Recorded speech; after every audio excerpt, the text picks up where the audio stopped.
Yes. The leaf spring army sends its regards.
Hello, everyone. I'm the Enforcer, and I'm accompanied by Enforcer Matt.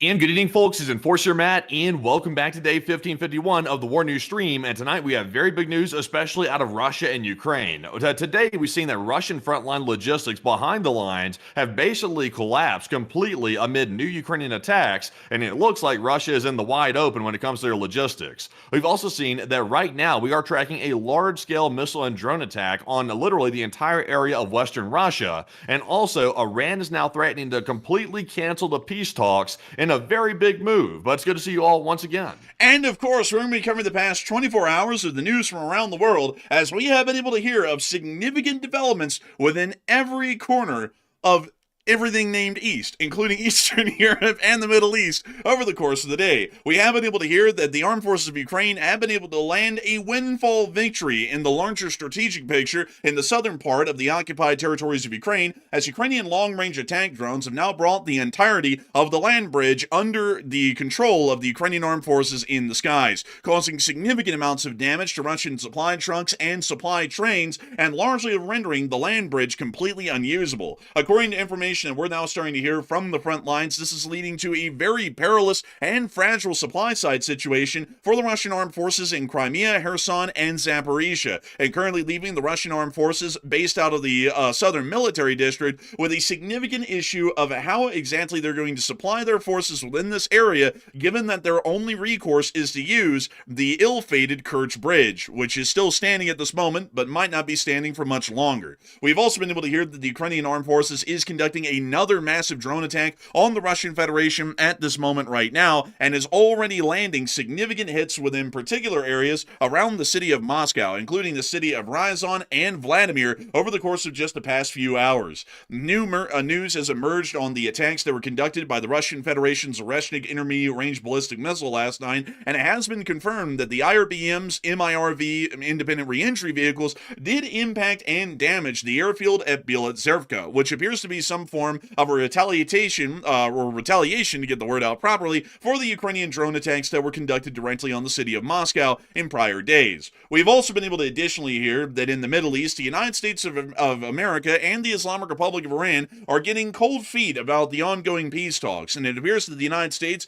has started to backtrack out of a lot of the arranged deals that they were going to be signing with the Iranians here soon, and it now appears that the Iranians have become insulted and are willing to walk away as well, meaning that the war isn't going to be starting this weekend, but peace is not also going to be starting this weekend either, meaning that the war will still remain in a limbo for an indefinite period of time at this point, with nearly no end in sight. We've also been able to hear that this is not to the, this isn't really to the elation of the Israelis, as the Israelis are apparently putting pressure on the U.S. government to get back to the fighting and get back to the war, as they generally started the war with the concept that they were going to denuclearize the Islamic Republic of Iran, and now they did not achieve that, and they also lost control, at least the Western world did, over the Strait of Hormuz, which they had prior to the war. We are going to be making sure to cover each and every single bit of this news, starting with our largest stories first, and then moving our way on down into the smaller stories throughout the night.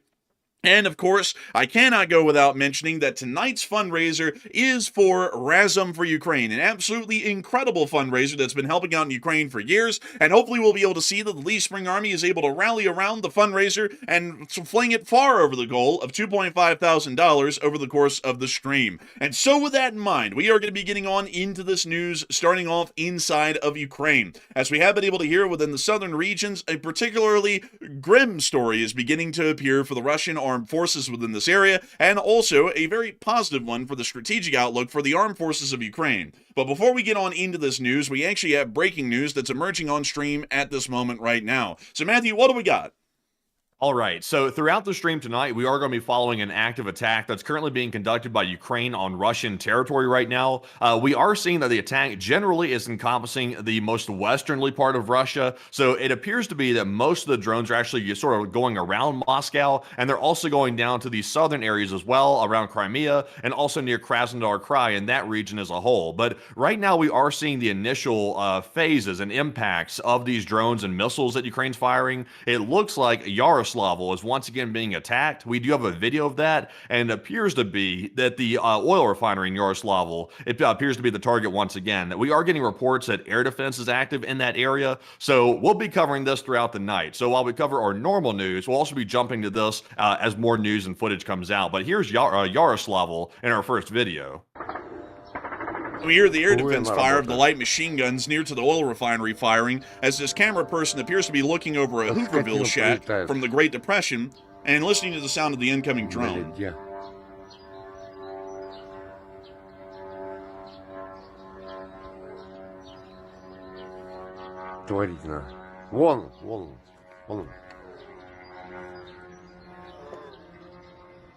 And we can hear the drone continuing to fly in the distance. We can't really see it, but we can hear it. This video was Where's that air defense at? Where, I mean, I'm seeing reports here. The Russians are claiming there's air defense. I don't hear anything. It sounds like the drone's flying along like it's just a peaceful day. You didn't hear it? Matthew, I swear that there was some air defense at the beginning. Let me show you the most high-end and advanced air defenses that the Russian Federation's armed forces have in Yaroslavl. The Pechnik. Ah, yes, the Pechnik. That's it. This right here is an expert weapon at taking down drones. You just have to be like a top tier 1%er marksman to hit it.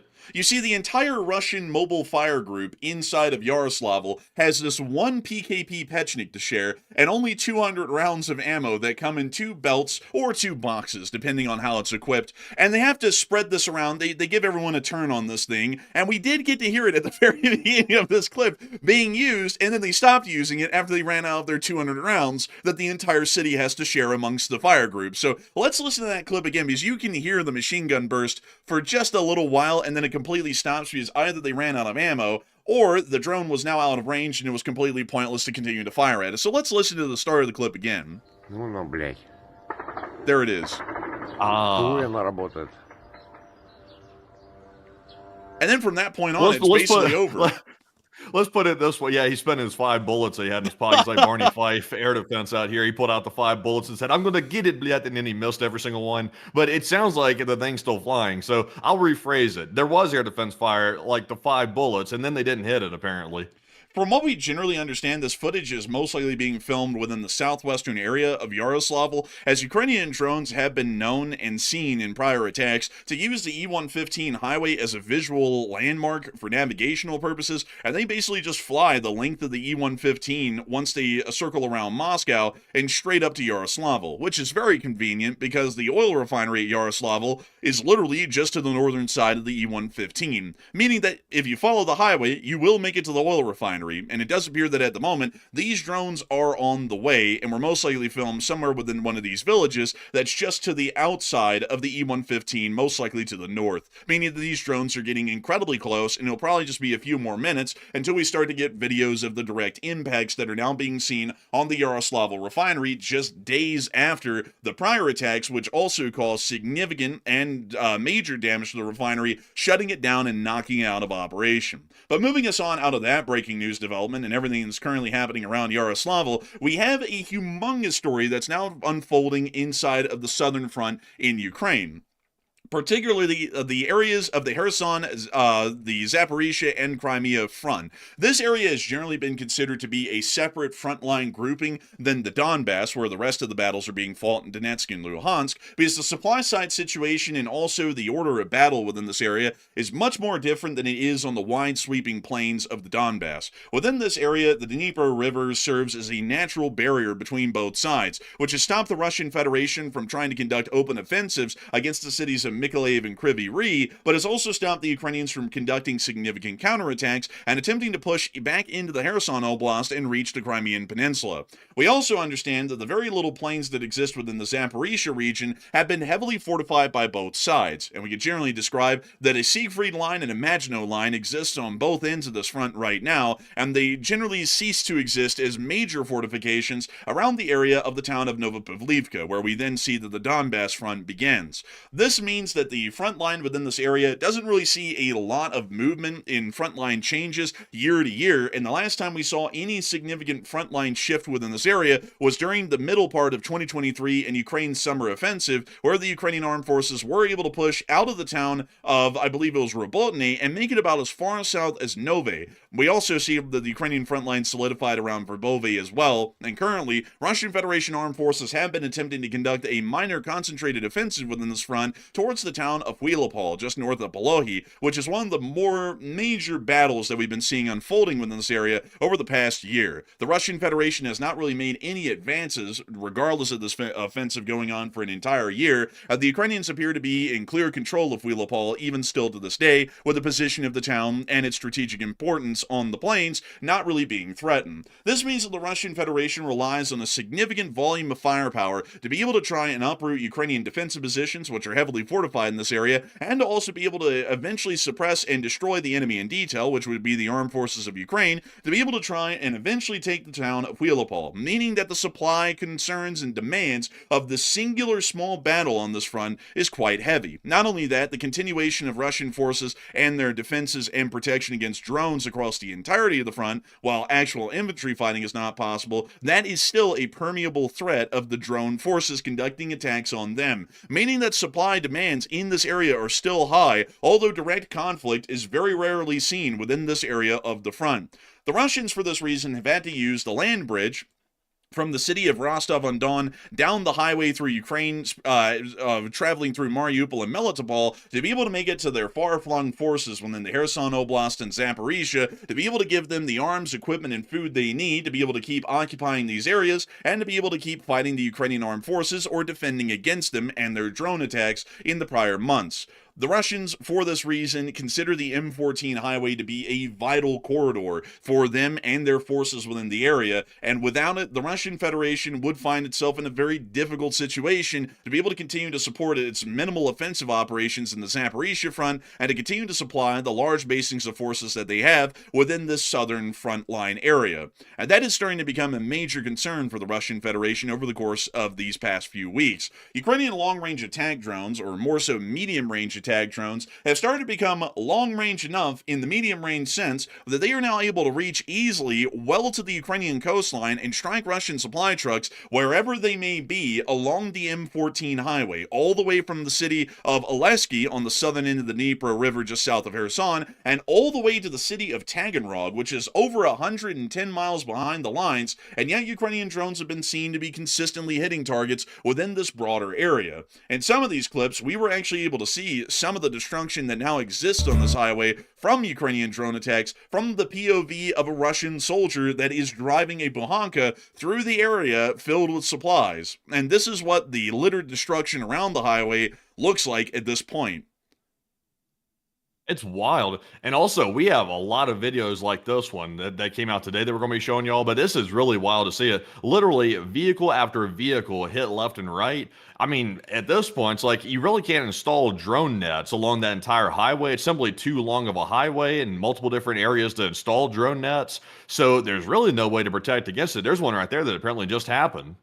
And it is quite the scene of destruction along this whole highway. The Ukrainian drones are now able to loiter over this highway because their range is so long. Their communication abilities with their operators have been so advanced compared to their early war status. And not only that, their destructive capability is, of course, pretty potent against lightly armored vehicles like these, that Ukraine is turning the M14 highway and what can only be described as a highway of death for Russian supply trucks that are attempting to transit the area. We've seen even more clips of this further down the highway closer to the city of Mariupol, once again showing us another glimpse of the highway to hell and all of the destroyed vehicles and equipment that exists down this road from the Ukrainian attacks that are starting to pile up a significant amount of damage and lost tonnage, personnel, and equipment for the Russian army well behind the active front line. We can see them continuing to show some of the burned out vehicles here and also showing the Russians' highway expansion project, which has also been put on hold as a result of these attacks. That's a big shocker right there. Probably too dangerous to go out there and do construction work, I'd imagine. You know, I've heard, folks, that the Utah Department of Transportation says that sometimes they run into significant hazards from drivers here in the state of Utah, which is certainly not understated, when they're trying to conduct any sort of an interstate or highway expansion project. I have a feeling that the Utah Department of Transportation would get a sigh of relief looking at what the Russian Department of Transportation has to deal with to try and build a highway, because unlike the Utah Department of Transportation, which is just having to deal with distracted drivers, we're seeing that the Russian Federation is having to deal with very attentive drone drivers, and they're not going to miss. They generally hit their target every single time. We also were able to see, additionally, that Russian logistics were continuing to burn throughout the broader area, not just on the M14 highway, but leading up to the front line itself. This roadway here is actually leading to the highway, and we can see that a Russian supply truck was actually hit and destroyed under some form of an unfinished highway overpass within the area, once again depriving the Russians of vital logistics before they even get close to their distribution points near the front lines. You got to wonder what the Russians are thinking about doing to combat this, because if we were in the Russian shoes and you're trying to get around this, it's like, I mean, what are your options at this point? You can try to start redirecting all these logistical vehicles, I guess, through Crimea into the southern part of occupied Ukraine. You could try to do that, but then that's risky, because if you start doing that, that gives the Ukrainians one singular choke point that they can strike the bridge or they can strike the ferry boats that take across these logistic vehicles from mainland Russia to Crimea and then to the occupied Ukrainian territories. So in reality, there's really nothing they can do physically to defend against it, because these are largely like commercial trucks, and also you have military trucks as well transporting goods to the front lines, and there's really nowhere to change it and move it to either, because like I said, Crimea is a choke point when it comes to moving that equipment in. So I wouldn't really know how to deal with this. I think Ukraine has pulled a number on them. The situation is actually largely undealable. There's only one way to deal with this, by the way, folks, and that's the Russians creating their own Wild Hornet drone-type defense forces that aren't engaged in strategic drone interdiction, like, for example, Ukrainian long-range drones trying to strike Russian cities. They would have to raise entire brigades whose sole purpose was flying drones on daily patrols to engage with and destroy Ukrainian drones that are loitering over their supply lines and attempting to destroy their supply vehicles. This would take a significant production supply chain chain of a certain type of drone that the Russian Federation certainly does not possess at the moment, and would also take the implementation of additional brigades being raised for that specific purpose, which Russia does not have the manpower for or the conscription abilities for at this moment right now. And that means that generally the only solution that the Russians could viably implement that would have some limited success in at least mitigating the amount of losses behind the lines for the supply trucks isn't necessarily possible at this point, meaning that Russia right now is having to deal with generally two sour options that are not going to be producing anything beneficial for them within this strategic front. Either they continue to use the land bridge and somehow cover it in a great deal of nets, which isn't really going to work in the long term and would probably only alleviate the situation for a couple of days, maybe a couple of weeks, before most of the nets were degraded or heavily destroyed by Ukrainian drones that would be bringing incendiary weapons behind the lines to burn the nets away off of the highway. Or the Russians have plan B, which is to return back to the Kerch Strait and to attempt to use the Kerch Bridge, which is really the only standing supply chain link that the Russians have to the southern front, to be able to try and get their equipment and supplies in. And even then, they might be reaching peak capacity of what the railroad bridge in the Kerch Strait is possible of pulling off, considering that they would have to support several combined arms armies from Zaporizhia, Kherson, and Crimea all together every day. Yeah, I wonder, because you know how the Russians, they pulled air defense from all over the mainland Russian territory to put it around Moscow, and that's what we see literally layer after layer of air defense systems around the Russian capital, is because they pulled it from literally every single spot in the Russian Federation. So I wonder if the Kerch Bridge was one of those locations that they pulled the air defense from, because Ukraine has largely lost interest in the Kerch Bridge. We have not seen Ukraine try to strike it in well over a year at least, and the Ukrainians even admitted they kind of moved on from it. It really wasn't very strategic, so they sort of let it go. But if they start moving the stuff back to the Kerch Bridge and there's an air defense gap, I mean, it's been a long time since the Ukrainians tried to take down the Kerch, but I wonder if this could be the moment they actually go for it when they're not expecting it. It could certainly be a moment that we could see the attacks against the Kerch Bridge become somewhat common, because considering that this is the only viable supply link that they have that is generally out of range of Ukrainian medium-range attack drones, which are causing the most damage at the moment, this is probably going to become a very significant supply artery for the Russian Federation once again, like it was during the earlier part of the war when infrastructure in the land bridge area didn't exist yet to be able to move their supply routes to a more reliable sort of a location. And that means that the Ukrainians might have an opening to completely cut off most of the Russian forces in Crimea and Kherson from any reliable amount of supplies. Regardless of the worst case scenario, the Zaporizhia front will be able to get some limited supplies, as they would be able to divert some of their supply routes that are reaching Donetsk and also Taganrog into this area. And while there will be a significant amount of supply losses in terms of tonnage and also equipment and vehicle losses, they still would be able to get a limited amount of supplies to this area, meaning that defensive operations would be possible. However, on the Crimean and Kherson situation, it's going to be a lot worse of an outcome, considering that they would either have to truck in the supplies to the Kherson front across the land bridge, which is now becoming largely inaccessible because of the Ukrainian drone threat, or they would have to get into a whole bunch of canoes and rowboats and just start ferrying over equipment through the Kerch Strait, and then hoping somehow, some way that it can make it through Crimea and Kherson to supply, once again, several group armies, which are made up of tens of thousands of soldiers each. Yeah, you gotta love it, by the way, how things have really turned around, because for a while there, people were saying, oh man, it looks like Ukraine's slowly losing momentum. The frontline territory is starting to be chipped away by the Russians, even though the Russians are losing like 10,000 people like every single month, or some obscene number like that, you know, or possibly a lot more than that. I can't remember the exact number. They're losing a whole bunch of people. That's nothing new. But everybody was saying, oh, Ukraine's getting pushed back gradually. I think that Uno reverse card has been whipped out at this point. The Russians are on the back foot, and this right here, I think people are underestimating how bad this is going to get. This is just starting. We're just starting to see these videos of the Ukrainians hitting behind the lines, these logistics routes that the Russians are using. This is going to quickly cause a problem, because as these trucks are not able to make it there, like even if the Ukrainians are only cutting down, like let's say 45 to 50% of the logistics traffic to the front lines, that's enough to cause a collapse. That is by far enough to cause a collapse. So, I mean, so the troops are going to do something. They got to eat. And if they're not getting food and they're not getting the proper supplies, then that's going to pretty much bring frontline gains, if any, to a halt for the Russians.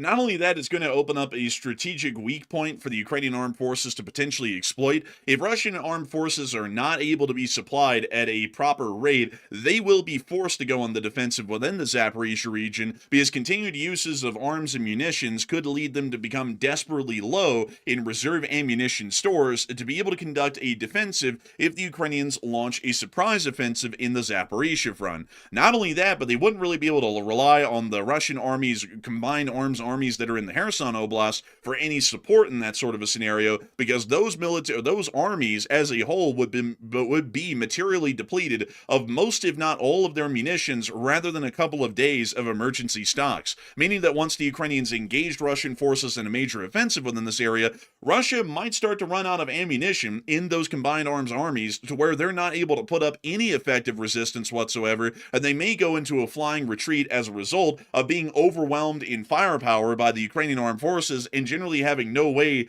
to counter-suppress or at least defend their lines from a Ukrainian attack that would be conducted at that point, meaning that the situation is getting bad enough that we could see a possible strategic collapse in the distant future, most likely at the latter part of this year, getting towards the next Rasputitsa season, if the Ukrainian armed forces were to conduct a counteroffensive and the Russians truly saw that there was no relief to the desperate supply situation that they're seeing right now, which is leading to a major degradation of their front lines and their offensive and defensive capabilities within the southern front. And this is leading a lot of people to wonder what's going to be happening as a result of what we can only describe at this point as a major loss of Russian strategic capabilities within the southern front of Ukraine. And Matthew, what are people thinking about that right now? And what are you thinking about that as well?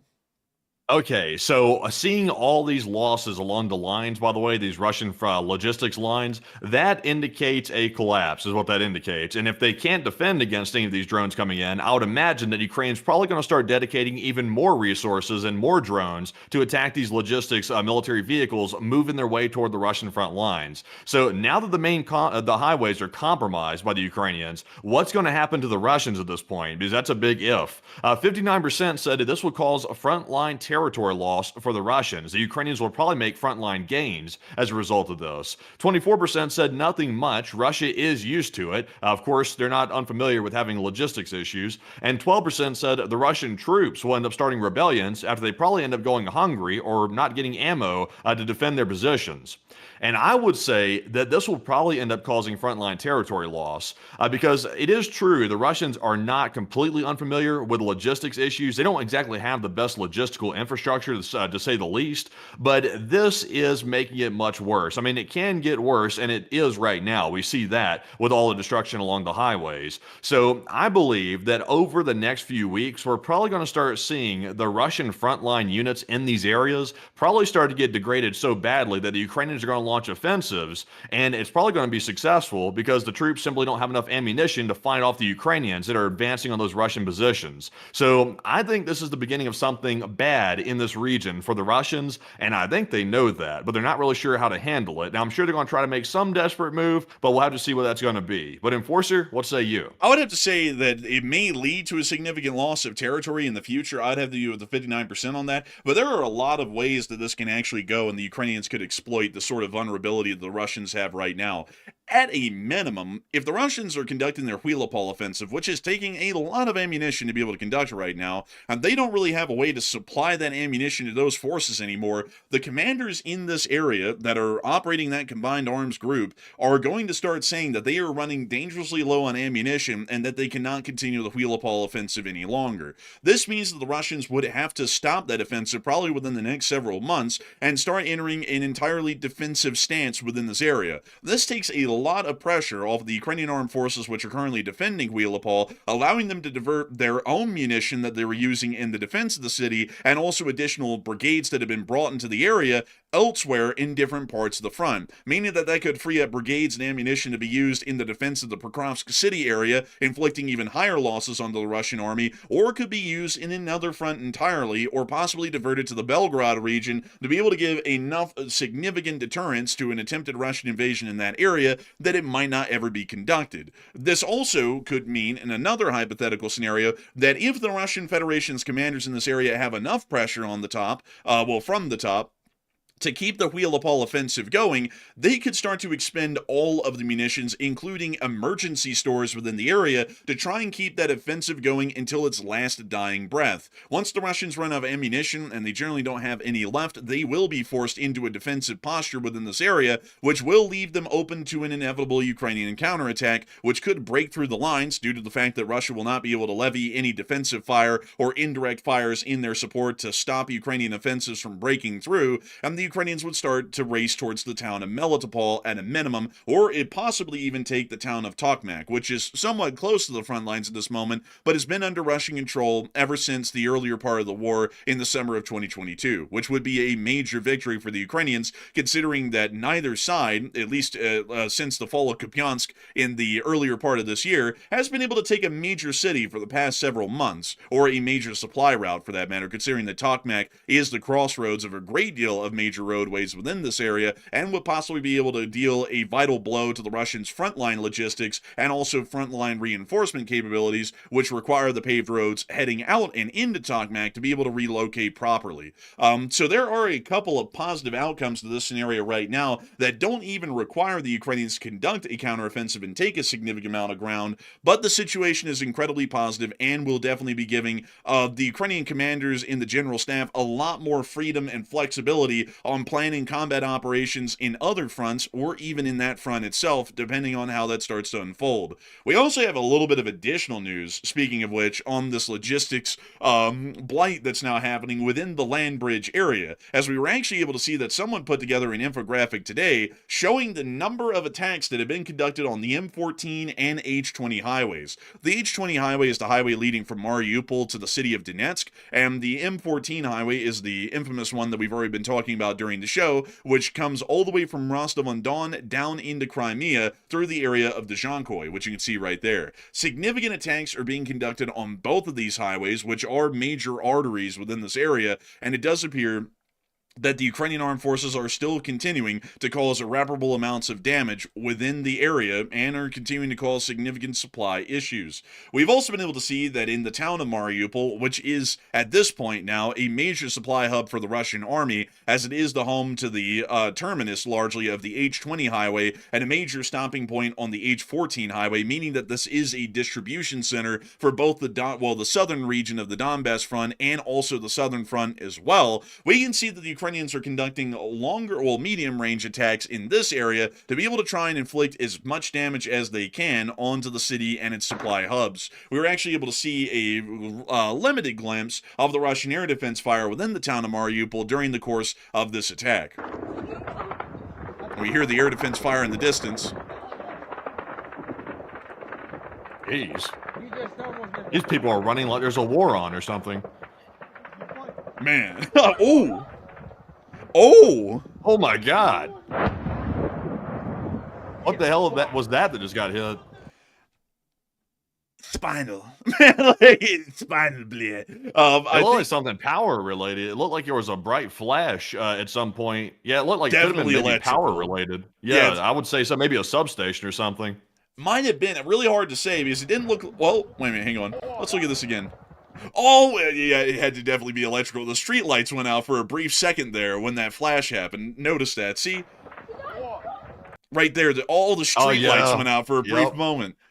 Yeah, that's a good catch right there. It's definitely electrical. They must have hit it dead on, although the power did stay on, though. So something must have kicked in to keep it on. Maybe it was just a transformer of some sort near to the target that they hit, and the transformer was tripped from some form of damage or a short from shrapnel, and then that led to this brief outage, and then it went back on. Because I think that they're attacking supply hubs in Mariupol mostly at this point, but of course, folks, it's not out of the question he might have hit some form of a substation in the area. We also have a duplicate of the clip as well, just in case the one from Twitter did not work, but still showing us that there are ongoing Ukrainian drone attacks inside the major supply hub of Mariupol, which the Russians are using heavily to support the operations in Donetsk and also the larger area of the southern front.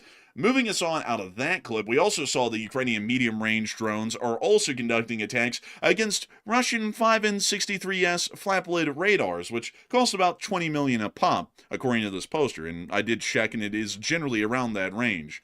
And we can see here that the Ukrainian armed forces found their radar, the 5N63, and they're about to destroy it. Ah, yes, a fine piece of Russian engineering on the typical Kami chassis. Oh, and there it goes. Dead on hit right to the Ah, driver's cab. 20 million down the drain. I've newsflash, people. Putin has just started asking for very large donations from the Russian oligarchs to make up for this unfortunate loss. As you can see, the farmers are here to assist with the damage, and now they're leaving. They don't want any part of that shit. Bro, the farmers pulled up and they said, bro, they were sitting there sipping on like an apple juice like little box, and they went, damn, that's crazy. Anyways, good luck. Like, and then they just But bounced. they were probably cussing him out. Get off our field! You're gonna burn it! Bliat! They're knowing how the Russians are. They're probably cussing the guy out. Bro, that is insane, bro. They were like, damn. Anyways, and then they just got back to work. Dude, they actually got out for a brief minute there and were like actually standing around it and watching it burn. Like, there they are. They're going back to their tractors, right? They're like, wow, nuts. Anyways, just getting right back to work. You got to say, the Ukrainian farmers are a very resilient group. Like, they see a Russian radar blow up that's worth 20 million. They get out, take a little quick look. They're like, another day, another dollar. And then get right back to business. You got to admit, these people, they're very resilient when it comes to working. But moving this on out of the southern front and the major damage that's been caused within this area, the Ukrainian armed forces are currently conducting another major drone attack against the Russian Federation, just a day after they conducted, well, the Russian Federation conducted an Oreshnik IRBM strike in the Kyiv Oblast. So it does not appear that yesterday's strike by the Russians has done anything in the city of Kyiv or in the Kyiv Oblast to deter the Ukrainian armed forces and the Ukrainian command, all the way up to the office of the president, to continue major long-range strikes inside the Russian Federation and to continue to inflict irreparable damage to the Russian Federation's economic, industrial, and military capabilities throughout the entirety of the country. Speaking of which, before we get into the rest of the news from this drone attack inside of Russia, there are a couple of important details that we do have to cover about yesterday's attacks and what has happened as a consequence. We were able to confirm within the area of Bila Tserkva that there is a pretty decent amount of damage that was caused just from the impact of the emptied out independent reentry vehicles that hit the city, and we're actually able to see some of that right here. I won't be able to show you all the full video, but I can show you a little glimpses here of the damage. It's not a great deal, to be entirely honest with y'all. It's pretty much like a not even a 1 ton. I think it's a several 100-pound cannonball. There's no explosives in these things. It's literally just solid steel or whatever material or metal these independent reentry vehicles are made out of impacting the ground. So you can see that there is some damage and debris, but not a great deal of it. And of course, What did you say? What did you say the location of this was? This was in Bila Tserkva, you say? Yes, Bila Tserkva, which is the largest city within the Kyiv Oblast, which is different than the Kyiv city area, which is an independent municipality. Yeah, I was seeing that the Russians were saying, because the Russians were talking about this Oreshnik strike on their back channels. Also, I'm sure we have that coming up here in a second. The Russians were not very happy about the Oreshnik being used because the Russians are aware that that missile cost tens and tens of millions of dollars to fire it, and they know that the Russian financial situation is not good, so they weren't happy about that. And also, the Russians were complaining that it should have had a warhead on board. They were not happy that it was only a kinetic strike with no explosives in the warhead. They were complaining about that on their back channels. So now, also, do you have that post, by the way, coming up soon, I'm guessing? Yes, we do. But before we get to that, I actually wanted to show y'all where this actually hit, showing y'all a little bit of geolocation here. So getting us back to the clip briefly, you can see that when they pan out the video, it's in this group of allotments. These are very common in post-Soviet countries.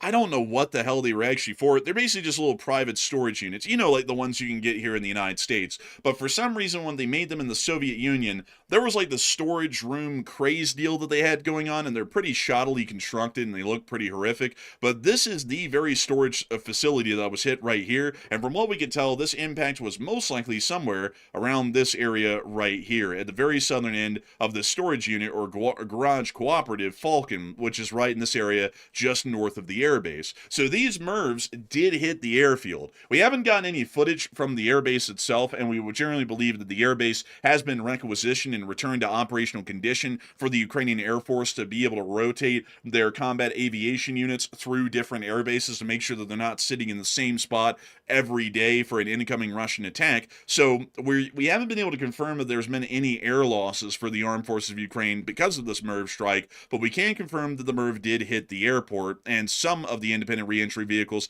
did slam into the very northern inn inside the storage allotment. We were able to hear as well that the Russians were trying to target the airfield, as we did get to see the geo confirmation of that, and we also have this closer up view here showing all the impact, which I do have to say, folks, it's very interesting how many people last night weren't really getting the concept of perspective, because from a very far distance, perspective would give you the idea that these MIRVs are traveling at a very slow speed. And a lot of people last night wanted to say that it clearly wasn't a MIRV strike, because obviously, although they're coming from the outer atmosphere and they're traveling from the outer atmosphere to the ground in literal seconds, clearly they weren't traveling fast enough to be a MIRV. This is actually security camera footage inside of Bila Tserkva looking at the airfield, showing the MIRVs hitting, and in this clip you can clearly tell that they're traveling well over Mach 10. So here's the clip. Oh my. And now it's being slowed down so you can actually see the independent reentry vehicles hitting in the area.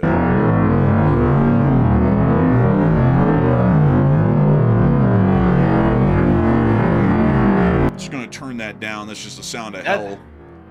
That looks identical to the Oreshnik strike that we saw on Dnipro back in 2024. So it's definitely what it is. And also Zelenskyy confirmed it today, by the way, and also the Russians confirmed it as well. It was definitely an IRBM that was used here, and also visually we were able to identify that yesterday too. So unfortunately that's what it was, but thankfully though it didn't hit the center of Kyiv. They didn't fire it there. They fired to this airfield off to the outside of Kyiv. Still in the Kyiv region, but also that's something that we have to clarify. It's the Kyiv Oblast, but it isn't the city of Kyiv. This is like there's a little bit of a confusing thing going on here with us. Kyiv is an independent city, kind of like the District of Columbia in a sense, to where it doesn't fall under the jurisdiction of, say, a state government. The Kyiv Oblast is surrounding the city of Kyiv, named after Kyiv, but has no relation to Kyiv. So I do have to point that out to everybody and clarify that. It's a very confusing thing. It's kind of like how in London, for example, you have the City of London Corporation, and then you have the London Metropolitan Area, which sound identical, but they're actually two separate things. So I have to kind of clarify that a bit for understanding purposes, because some people might still believe that this landed in the city of Kyiv, which it did not. We also were able to see that the Russians did make some statements today, including the all-famous at this point fighter bomber, on their opinion on what was done with this attack and what they didn't like about it. The airfield in Bila Tserkva in Kyiv were chosen as retaliation for Starobilsk. We apparently hit the airfield with Oreshnik missiles, and Kyiv with the ballistic missiles and drones. By the way, folks, I have to clarify, this whole deal about the Starobilsk bullshit is a made-up story that the Russians are claiming that the Ukrainians attacked a college and killed a whole bunch of people because they're, terrorists and whatnot. The Ukrainians stated they did not conduct an attack on the Starobilsk college, and not only that, the Ukrainians only select and hit military targets. So clearly that wasn't going to be on the target list to be hit. Still, the Russians are claiming... That explains why the Russians were pushing that narrative that the Ukrainians were conducting terror attacks and they were going to retaliate. So apparently this clears the board in the Russians' minds, was a strike with the IRBM on the airfield. That this clears that out. So at least that narrative didn't turn into anything too crazy. I thought they were going to strike the decision-making centers over it. And that's also what Ukraine had been saying too. It's still a possibility, but they didn't do it this time at least. Yeah, it doesn't appear that they did it this time, and I have a feeling it's because that whole story is clearly made up.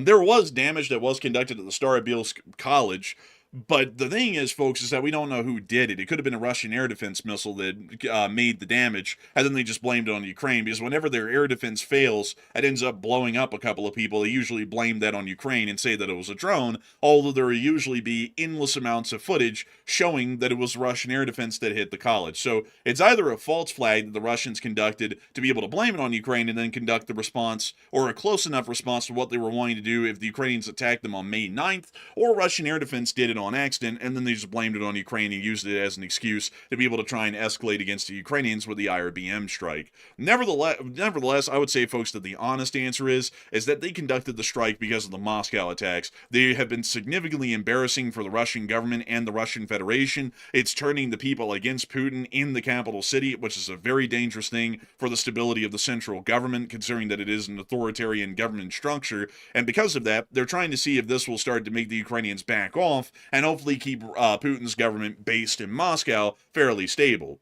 But the strike and the choice of targets did not bring any surprises for him. The result was a MOU with a bonus in the form of nut. Don't know what that means. There's no point in asking why Oreshnik... What does that mean?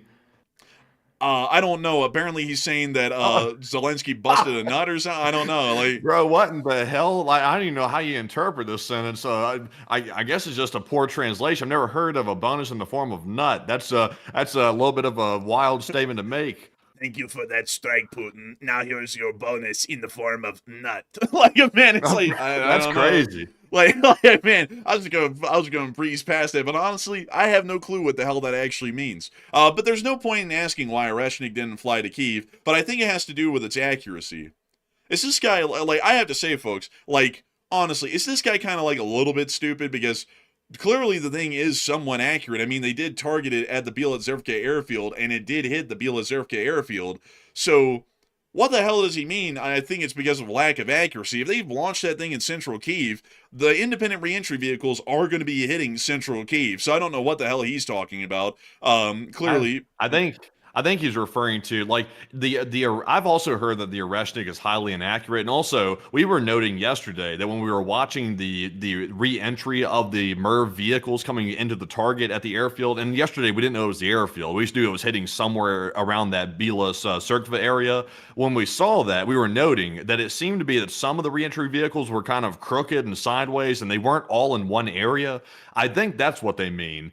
This weapon here is not accurate down to like a precise area. It simply just blankets an area, and they're not exactly sure where the MIRVs are going to fall, but it's going to fall generally somewhere in the general vicinity, but they can't really exactly target it. So unless the Russians were planning on just like launching the IRBM at Kyiv and letting it, hit randomly pretty much anywhere, I think that's what he was referring to. It's not very accurate. But the thing about that is, though, like what I'm saying, because I think this is where the loss in translation is, this isn't a precision-guided weapon, say like a laser-guided JDAM or anything like that. This is an IRBM intended for nuclear payload delivery. These things aren't supposed to be that pinpoint accurate, because in a normal scenario where this thing would be used, they're dropping nuclear warheads on London, or they're dropping them on Paris or Berlin. And for that kind of a strike, especially with nuclear warheads, you don't really need that level of precision accuracy, to be able to hit a pinpoint target like that, because if a nuke lands within a quarter mile of its actual target, it's going to destroy it outright, without doubt, whether it's an airburst or a ground burst. So I think this guy, like, that's why I'm saying I don't know if this guy is stupid or not, because to me, that's kind of a given. It's like, well, obviously they're not going to be that accurate. They're not designed to be that accurate, because they're never going to use conventional warheads. They're going to use nuclear ones, and accuracy is not that great of a concern with a nuclear warhead. And this guy is acting like, oh, well, why can't it hit a pinpoint target? It's like, well, because it's not a pinpoint weapon that's carrying a pinpoint payload. Like, that just doesn't make any sense. But according to Fighter Bomber, he said because the airfield is a large area-based target, just like the plant, and the likelihood that one of the blocks will hit the wrong place, and God forbid hit Zelenskyy, for example, is minimal. But the fact that we can afford to hit Oreshnik whenever we want, once every 6 months, is a joy. Apparently, once again, taking a little blow like we did last night at the fact that Russia is only producing 3 to 5 of these missiles a year, and not only that, they cost about $30 to $100 million a pop. So, not really a cheap thing to be flinging at Ukraine whenever they have a little temper tantrum, especially considering that these things are unarmed, and they probably only have about 10 of them in storage right now, meaning that they fired 10% of all of their available Oreshniks at Ukraine just last night to do basically nothing. But outside of that, a lot of people are talking about this major Ukrainian drone strike that is being conducted right now in the Russian Federation after the fact of the IRBM hitting Bila Tserkva. And a lot of people are wondering what is going to be happening as a consequence of this. The Ukrainians clearly are not backing off from the IRBM strike, which was expected, as they have never done that before, and the Russians have only kicked the hornet's nest again, or getting the Ukrainians to vow they are going to be conducting even larger attacks against the Russian Federation as a result of what they did to Bila Tserkva. And so, Matthew, what are people thinking about that, and what are you thinking about that as well? Okay, so now Ukraine's administration is now saying it plans to launch even bigger strikes on Russia. And we're seeing that tonight, by the way. Right now, there is an ongoing, very large attack on Russia using Ukrainian missiles, drones, and also the jet drones as well. So there's a very big strike happening. Ukraine is following through. They're not just saying that, they're already starting that tonight. So this is direct retaliation, they say, for the IRBM missile strike that Russia conducted. And I would say Russia really kicked the hornet's nest because they sent the IRBM in to make a point. They were trying to scare the Ukrainians off and intimidate them, but all that did was kick the nest. And now the Hornets are looking to sting somebody, and Ukraine is stinging tonight pretty strong. So what do you think this will happen, or what will this turn into? 41% said this will cause more IRBM strikes by the Russians. 27% said Russia won't respond much to this, and 23% said this will cause something very severe. And I would say that, like fighter bomber or whoever the Russian was making that post just a minute ago, the Russians cannot afford to make IRBM strikes on a regular basis. It's too expensive. When the Ukrainians launch a strike, it probably costs, I would imagine, only a fraction of what it costs to launch one single Russian IRBM missile. So just to put that into context, Ukraine is wrecking Russia right now as we speak. There's literally Belgorod's under attack. We're seeing the areas around Moscow under attack again, and it only costs a fraction of what the Oreshnik cost to fire. And the Oreshnik didn't even really do anything too crazy. They hit an airfield and that was it, and not much to speak of when it comes to damage. So I would say the Russians probably won't respond much to it. There's really not much they can do, actually. So the Ukrainians are calling the Russians bluff. The IRBM did not scare them off, and in fact, this is going to make it worse for the Russians, and Moscow is still not off limits. They're still going to get hit pretty hard. So I think it's going to be increasing. But Enforcer, what say you? I would have to say that I believe generally the Russians really won't be able to respond to this. They've only launched off, by the way, folks, 3 of these things over 2.5 years. And that's generally because they don't have the production capabilities to just fire these things off every weekend. And on top of that, beyond them sending a message, they don't do anything in reality to whatever they're hitting, considering that they're not carrying any kind of a warhead whatsoever. So generally, I'd say that the Russians have fired off their missile, they've made their message, and now they're going to have to sit down and take the beating that the Ukrainians are about to be giving them here in a minute, like they are right now, because there's just not a lot that they can do. They are completely stretched conventionally. Their only answer is nuclear, and if they go nuclear on Ukraine, we do not know what that's going to be causing internationally as a result. Generally, with the United States, I'd have a feeling that we'd start negotiating a deal with the Russians and spend about 5 years working on it, and all of us would probably be dead by the point that anything was put to paper and actually agreed on. But in Europe, that might lead to some countries like France panicking, possibly firing a warning shot, which is not out of the question. I mean, that's a pretty far one out there, but it's not out of the question. There is a possibility. Or we could start to see that the French begin to ramp up against the Russians significantly, and then the Russians' foreign policy situation is a lot worse than it ever could have been. Or there may be the entry of Europe into the war directly, considering that they would see that it's a do-or-die situation, and no matter what, it's going to be getting out of control, so they might as well hop in already. That could also be a possibility as well. So I generally say that the Russians probably aren't going to be doing much, in my honest opinion, because they don't really have a lot to do beyond this point. So I hope that does address that the best I can, at least in my opinion. And speaking of that Ukrainian drone attack, we have been able to see that it has caused a humongous amount of damage to the Russian Federation already. We were able to see that within the area of Ryazan, just to cover some prior attacks, the Ryazan refinery is completely destroyed. Every single condenser unit at the refinery has been destroyed in the last attack, meaning that 90 to 100% of its refining capacity is destroyed and no longer operable. This is the most complete attack that we've ever seen against a refinery, and this might be one that's completely killed off this refinery in terms of operational capabilities. But before we get on into the rest of the strikes, we actually have breaking news coming out at this moment. So, Matthew, what do we got? Okay, so we're getting some more information about the current ongoing, very large-scale attack that Ukraine's conducting. Belgorod is getting slammed right now. Belgorod's taking a hell of a beating. It looks like there's some large explosions and also possibly maybe some interceptions by the Russians of these Ukrainian drones that are coming in. But we are getting a video. I haven't had a chance to watch it yet. We'll have to take a look at it. It's a 2-minute long video. But we are seeing some fires, some explosions, and it looks like Belgorod is generally chaos at the moment. So this is the next footage we've gotten so far. So, Enforcer, what do you make of it? Let's take a look at it, and let's see what we make of it.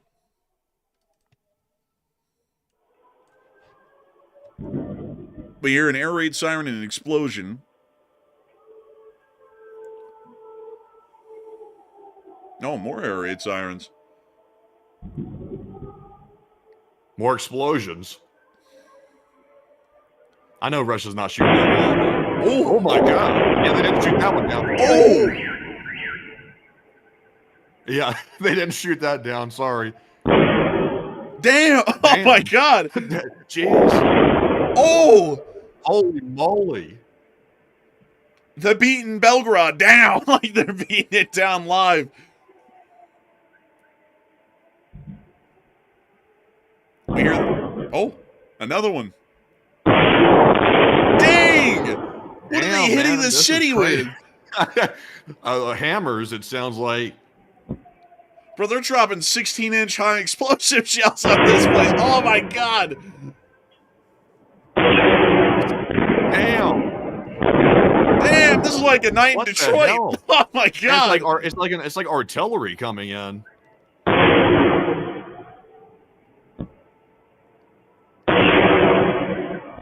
Jeez.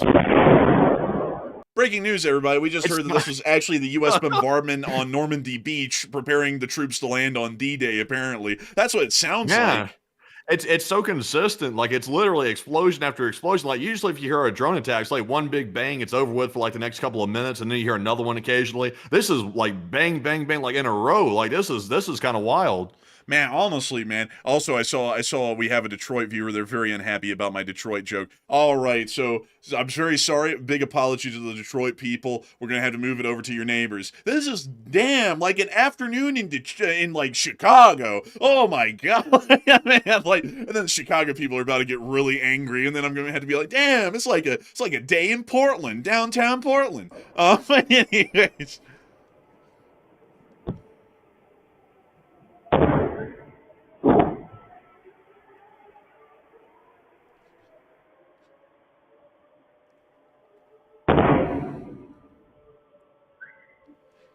Dang. Some pretty decent sized hits right here. I wonder if it's just all drones causing that, because it does sound like artillery. I mean, it is close enough to the border. I guess Ukraine could try to launch attacks on Belgorod like that, but I mean, is that really a possibility? It is. I mean, they could do it with GMLRSs, but we've very rarely ever seen that. I mean, like, I think the last time we saw that was when the Free Russian Army was invading Shebekino on the border, and that was the last time we ever saw an MLRS barrage directly on Belgorod. But I don't know, like, you know, it might be drones, but it sounds to me like it's some sort of artillery, like an MLRS impact possibly that's happening in the area. Also, I see a lot of people saying, this is like a day in downtown Birmingham. Don't you dare! Like, honestly, it is. Like, more so, honestly, this would be more like Fairfield or Bessemer, or North Birmingham. This is kind of like the common sounds and ambience of those areas of the city. But, I tell you something, folks, you don't hear that here in Salt Lake. At least often. What's crazy is this is literally happening right now. Like, this is the most recent video we've gotten, but according to what I'm hearing right now, Belgorod is still under assault right now. And not only Belgorod, but literally the entire western side of Russia is currently going through something like this. So it's literally happening right now as we speak. Yeah, live on air, and it looks like we can see that smoke is rising from a myriad of areas in the city of Belgorod. One right there. We can also see another one here, and then a third impact site here. So there is a large number of explosions happening right now in Belgorod. We're not really sure how they're being conducted, either by drone, maybe MLRS, we just don't know. But we do have another clip here showing us some air defense fire that the Russians did get to put up, and also possibly some of the explosions as well. So let's take a listen to this one. We see the air defense fire. Some birds. I thought that was a drone for a minute. I'm shocked to have any air defense around this area. Honestly, it is kind of shocking. Those birds are faking me out. Like, I keep thinking that they're a drone. I'm like, oh, there it is. Like, I don't have to be like, wait, no, it's a bird.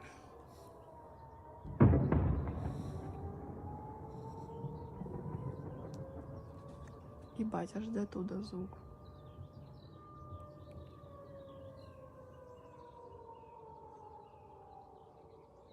Also, by the way, I just got to say this real quick while we're watching the footage. The fundraiser is doing fantastic, by the way. We're well over 50% of the way to the fundraiser goal right now. Really? It's sitting just shy of 1,600 raised right now. We haven't had much of a chance to shout that out, by the way, yet, but it is doing fantastic, I must say. Dang, I haven't even been able to see the fundraiser, folks. But y'all keep it up. Y'all get it to that fundraiser goal. The Lee Spring Army has never missed a fundraiser goal, and honestly, it's going amazingly well just in the first hour. So hopefully we can rally the LSA and get it over the $2,500 goal. But moving us on out of these clips from Belgorod that are happening right now in the current drone strike, we also were able to confirm that the Ukrainians did hit the oil pumping station at Vitorovo in the Vladimir Oblast, which has no relation to Vladimir Putin. It's just named the Vladimir Oblast. But there's the fire at the oil pumping station that the Ukrainians were able to hit.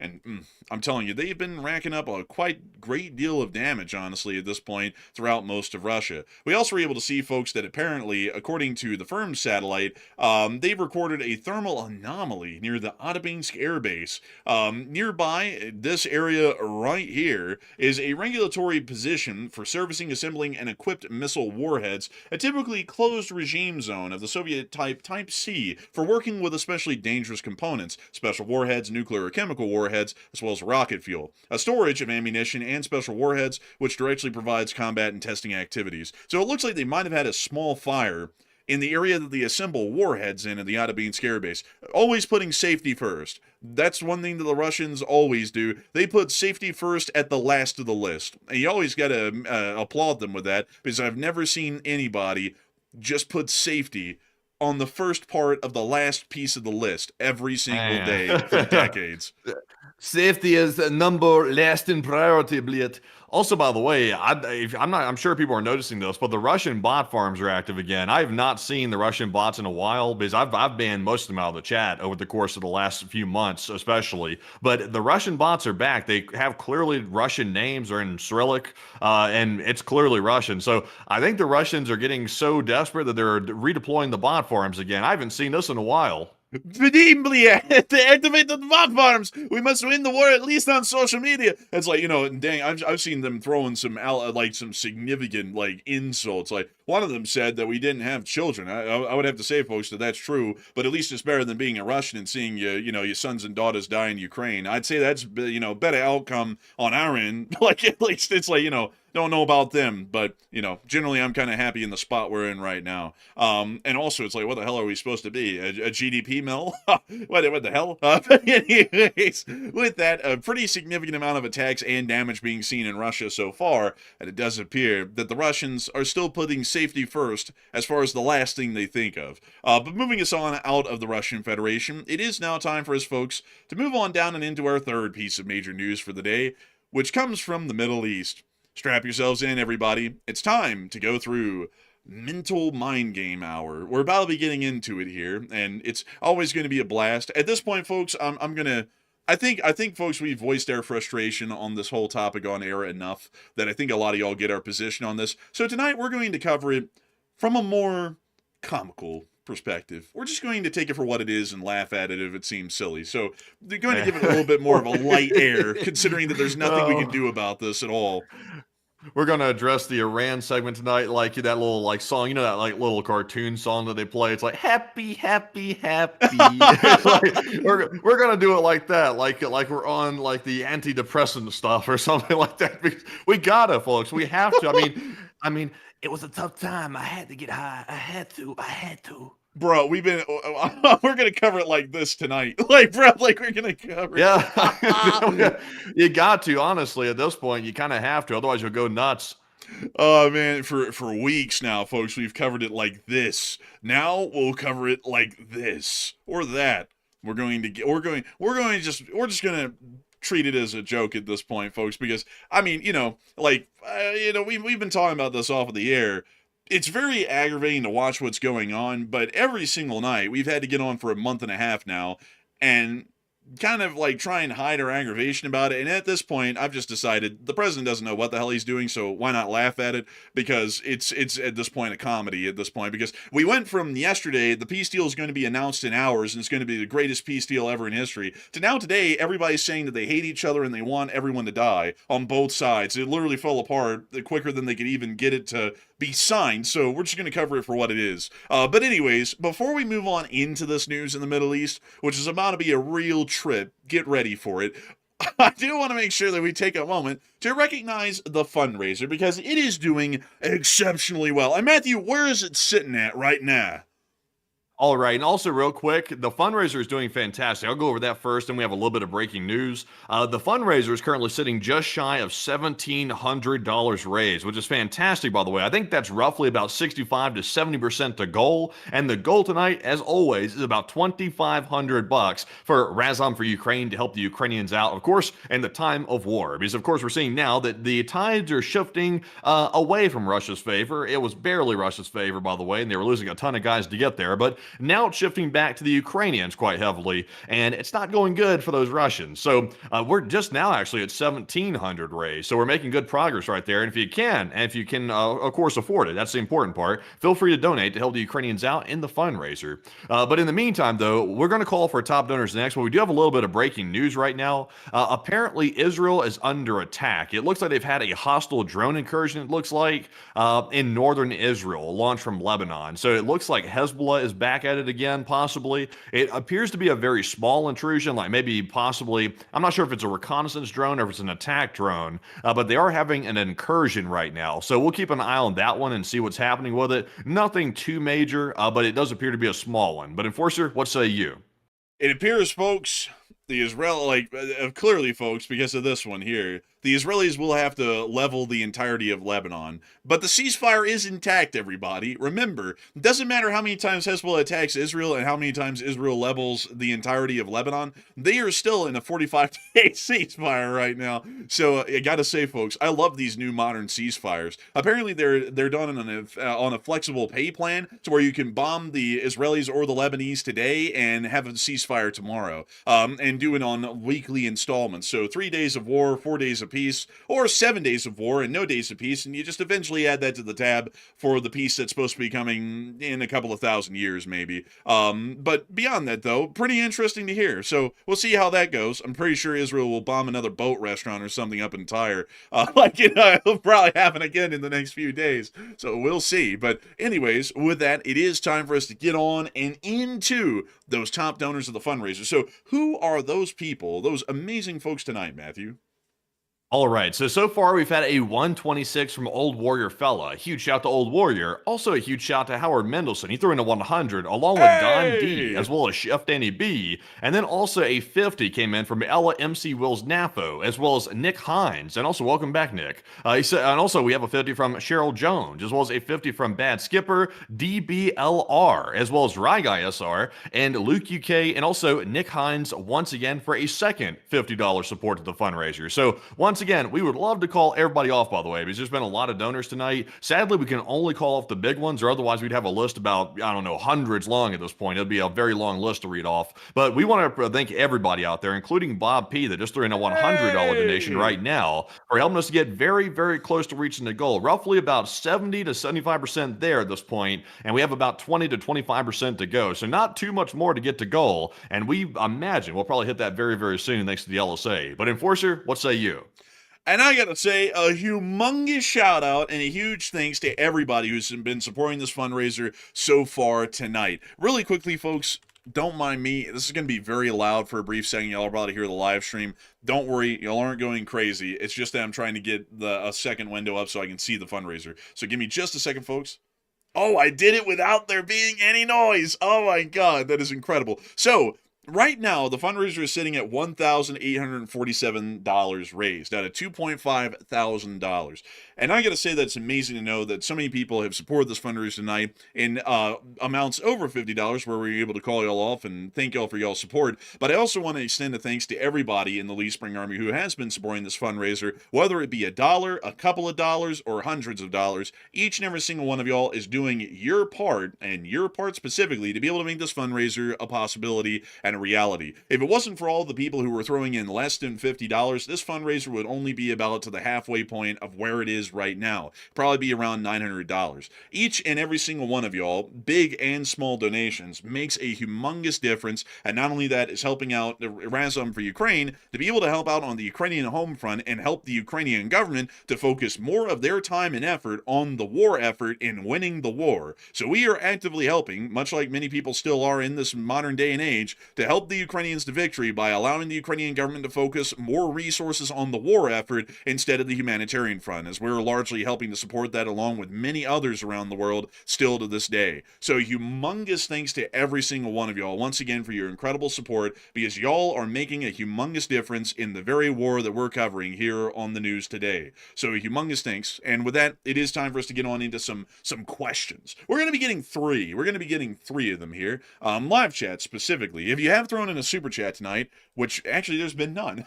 that's wild. That's the first time ever, I think, at this point that we've had no super chats on a Sunday for like years. But with that in mind, we are going to be making sure to get to 3 live chats, because tonight, folks, you don't have to throw in a dime to get your question answered.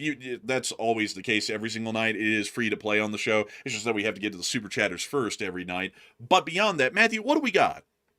All right, so let's grab 3 questions and get right back into our news, covered in the new format, of course, for the Middle East. And we'll see how y'all like that tonight, because it's going to be a little bit different, but we do have some pretty big news coming out of the region, which could cause people to, be in disbelief possibly, but we'll have to see. But jumping into our first question of the 3, this one's going to go to Paul Schultz. And Paul said, if Ukraine starts retaking territory, do you think that they will push for Mariupol, Crimea, Donbass, or all at once? It's a great question. If they retake ground, they are, well, you know what? I'm going to say it, because it won't really matter at that point, because the Russians will be hopeless. They're going to take Melitopol. Melitopol is quite truly the only thing that matters in this whole region outside of the Crimean Peninsula itself. Because, think about it.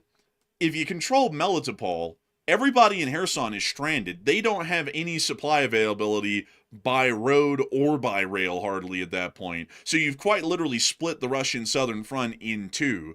There's just the southern front, or whatever's left of it at that point, and then the Donbass front. And the Donbass front is going to be the hardest one to ever destroy, but this one down here, the southern front, is clearly the Russian soft underbelly as far as the front line is concerned. And so if the Ukrainians take Melitopol, Mariupol doesn't really even matter at that point, because Mariupol completely loses its pertinence as a supply hub at that point, so it doesn't really hold that much strategic value from then on, because they'll just start routing everything directly to Donetsk City instead, because there's no one to support down here in Kherson, and there's no reason to truck any equipment over to Kherson, because the Ukrainians control Melitopol, and all the highways in that area go through Melitopol. So I would say that if they're going to do anything, they are guaranteed going to be launching an offensive straight spearheading for Melitopol, because once they do that, they split the Russian front in 2, and it would only be a matter of time at that point before the Russian armies of Kherson and Crimea would have to conduct a strategic retreat or be defeated on the field by the Ukrainian armed forces, because they would not have any supplies to fight with, to eat with, or to survive with at that point to keep an effective war or an effective front going in this area, especially if the Ukrainians knock out the railway bridge in Kursk. Not Kursk, whoopsie daisy, sorry everyone. But anyways, if they knock out the railway bridge down in the Kerch Strait, which sounds a lot like Kursk, and that's why I said that, but beyond that, if they knock out that railway bridge, they have knocked out all of Russia's supply capabilities at that point. After they take Melitopol, the Russians in this area would be completely screwed. So I hope that does address that the best I can. And before we move on to the next one, we are so close to the fundraiser goal. We are $26 away right now from the fundraiser goal. $26. That is a Taco Bell meal these days. That is not that far. We are getting exceptionally close to hitting that fundraiser goal. And holy moly, folks, it's just around the corner. It's just around the corner, I tell you, we're going to be hitting it. And I hope that we do. But since we haven't seen it get hit yet, we're going to move on to the second question of the... Holy smokes, Nicholas Condor just threw in a 250. We hit the goal! Look at that. Igor! Jaga Jaga, Igor. Sadly, Madjar's not making videos anymore like that, but if he was making videos like that, he'd be saying Igor. So, fantastic once again. Tonight, it was about the average time frame to get to that goal tonight. Just about an hour or so. So, fantastic work. And also a huge shout to the LSA for making that happen once again tonight. That is like, I can't even remember how many we've done at this point. We've done so many, I can't even count them. Some say it's unbelievable how many we've done. Some say it's the best, possibly, but it is truly the best. Look at that. Man, acting crazy and silly. I don't even care no more. Man, like, unbelievable. Crazy stuff right there. I mean, I gotta say, folks, the fundraiser is unbelievable tonight. We've already hit $2,707 raised, which is a very nice number. And we've already done that in an hour and 20 minutes. That's unbelievable. And a huge congratulations to everyone, especially Nicholas Condor, who just earned that 250 that got us over the goal, because every single one of y'all have made your mark and made a difference again today, like we have every single Sunday since the dawn of this channel over 4 years ago. So a humongous thanks to you all so much once again. And with that, we are on, and Tom S just threw in 100. Dang! Good Lord, the support is rolling in now. That unbelievable stuff right here. Oh man, I'm telling you. But with that, we are on to the second question of this segment. All right, and we'll also call off the rest of our top donors on the second question segment. I have a list of them right now. I have to call off for the second part here. But our second question, before we get back to our news, goes to none other than Frozen Fire, who said, "Can Russia even afford the gas to send the military logistic supplies the long way around through Crimea?" For now, the answer would be yes, but probably not for that much longer. We're assuming that the Russians are not going to be able to financially afford the conflict, most likely within the time of about a year or a year and a half from now. So I would say that eventually they're probably not going to be able to afford to continue the war at all, and gas would also be one of those costs. So I hope that does answer that the best I can. And with that, we are on to the final question of the segment, and then we're going to be getting back into the news and into the Middle East. All right, so this one is going to go to none other than Chef Danny B. He said, "How can the Russians afford to fire an IRBM?" Well, I mean, honestly, they truly can't afford to fire it, if we're being totally honest. Putin's been asking the top oligarchs in Russia to make donations to the common fund of Russia, for the People's Fund, I guess you could call it, so that way they can try to fund the war effort. Also, they've been raising taxes, and also he's been taking away from Russian public services to try to funnel more money into the war effort. So, in reality, Russia can't afford it. But, of course, when Putin wants to do something, he simply finds a way to take money from somebody else to make it happen. So, it can't be afforded. Even Fighter Bomber, who's a Russian, was saying that they might be able to afford to do that every 6 months, which that's pretty horrific for a Russian to admit that on their own Telegram channel, and that shows you they truly can't afford it. But Enforcer, what say you? Man, the Russians running on that damn real estate development budget. We could expend $30 million for new real estate every 6 months. It's like, damn, it's like, that's tough. It's like trying to afford a $30 million launch every single 6 months. That's pretty rough. The honest answer is, like Matthew's saying, the Russians really can't afford this. They don't have the production capabilities to do this on the regular. They only produce 3 or 5 of these missiles annually, from what we know. And also, these things are prohibitively expensive just beyond the amount that they're producing, especially for the Russians and how poor they are. This is basically like throwing an entire... how would we describe this? This is basically like, well, it actually is throwing an entire Su-30 at the Ukrainians and just blowing it up every single time they launch one of these things. And when you think about that, they keep Su-30s in the Russian Air Force for about 30 to 40 years if they don't get shot down. Like, that's how long the lifespan a lot of those aircraft are. And so they're throwing an aircraft that would generally be in the service 40 years at the Ukrainians in a single launch that takes about 15 minutes from launch to impact. They're hardly getting any value out of it. It doesn't even cause that much damage. An Su-30 could cause way more damage over the lifetime that it would have in Ukraine than the IRBM is causing from its independent reentry vehicles hitting whatever it is on the ground. So I would have to say, in my honest opinion, they can't afford it, and they're really just kind of firing these missiles on borrowed money and borrowed time is the best way to explain it. So I hope that does address that well, Chef Danny B, and I hope that you've been cooking well today. Cooking up them dank memes and wonderful dreams, hopefully. And so a huge thanks to you for the question. I hope that does address that well. And with that, folks, it's time.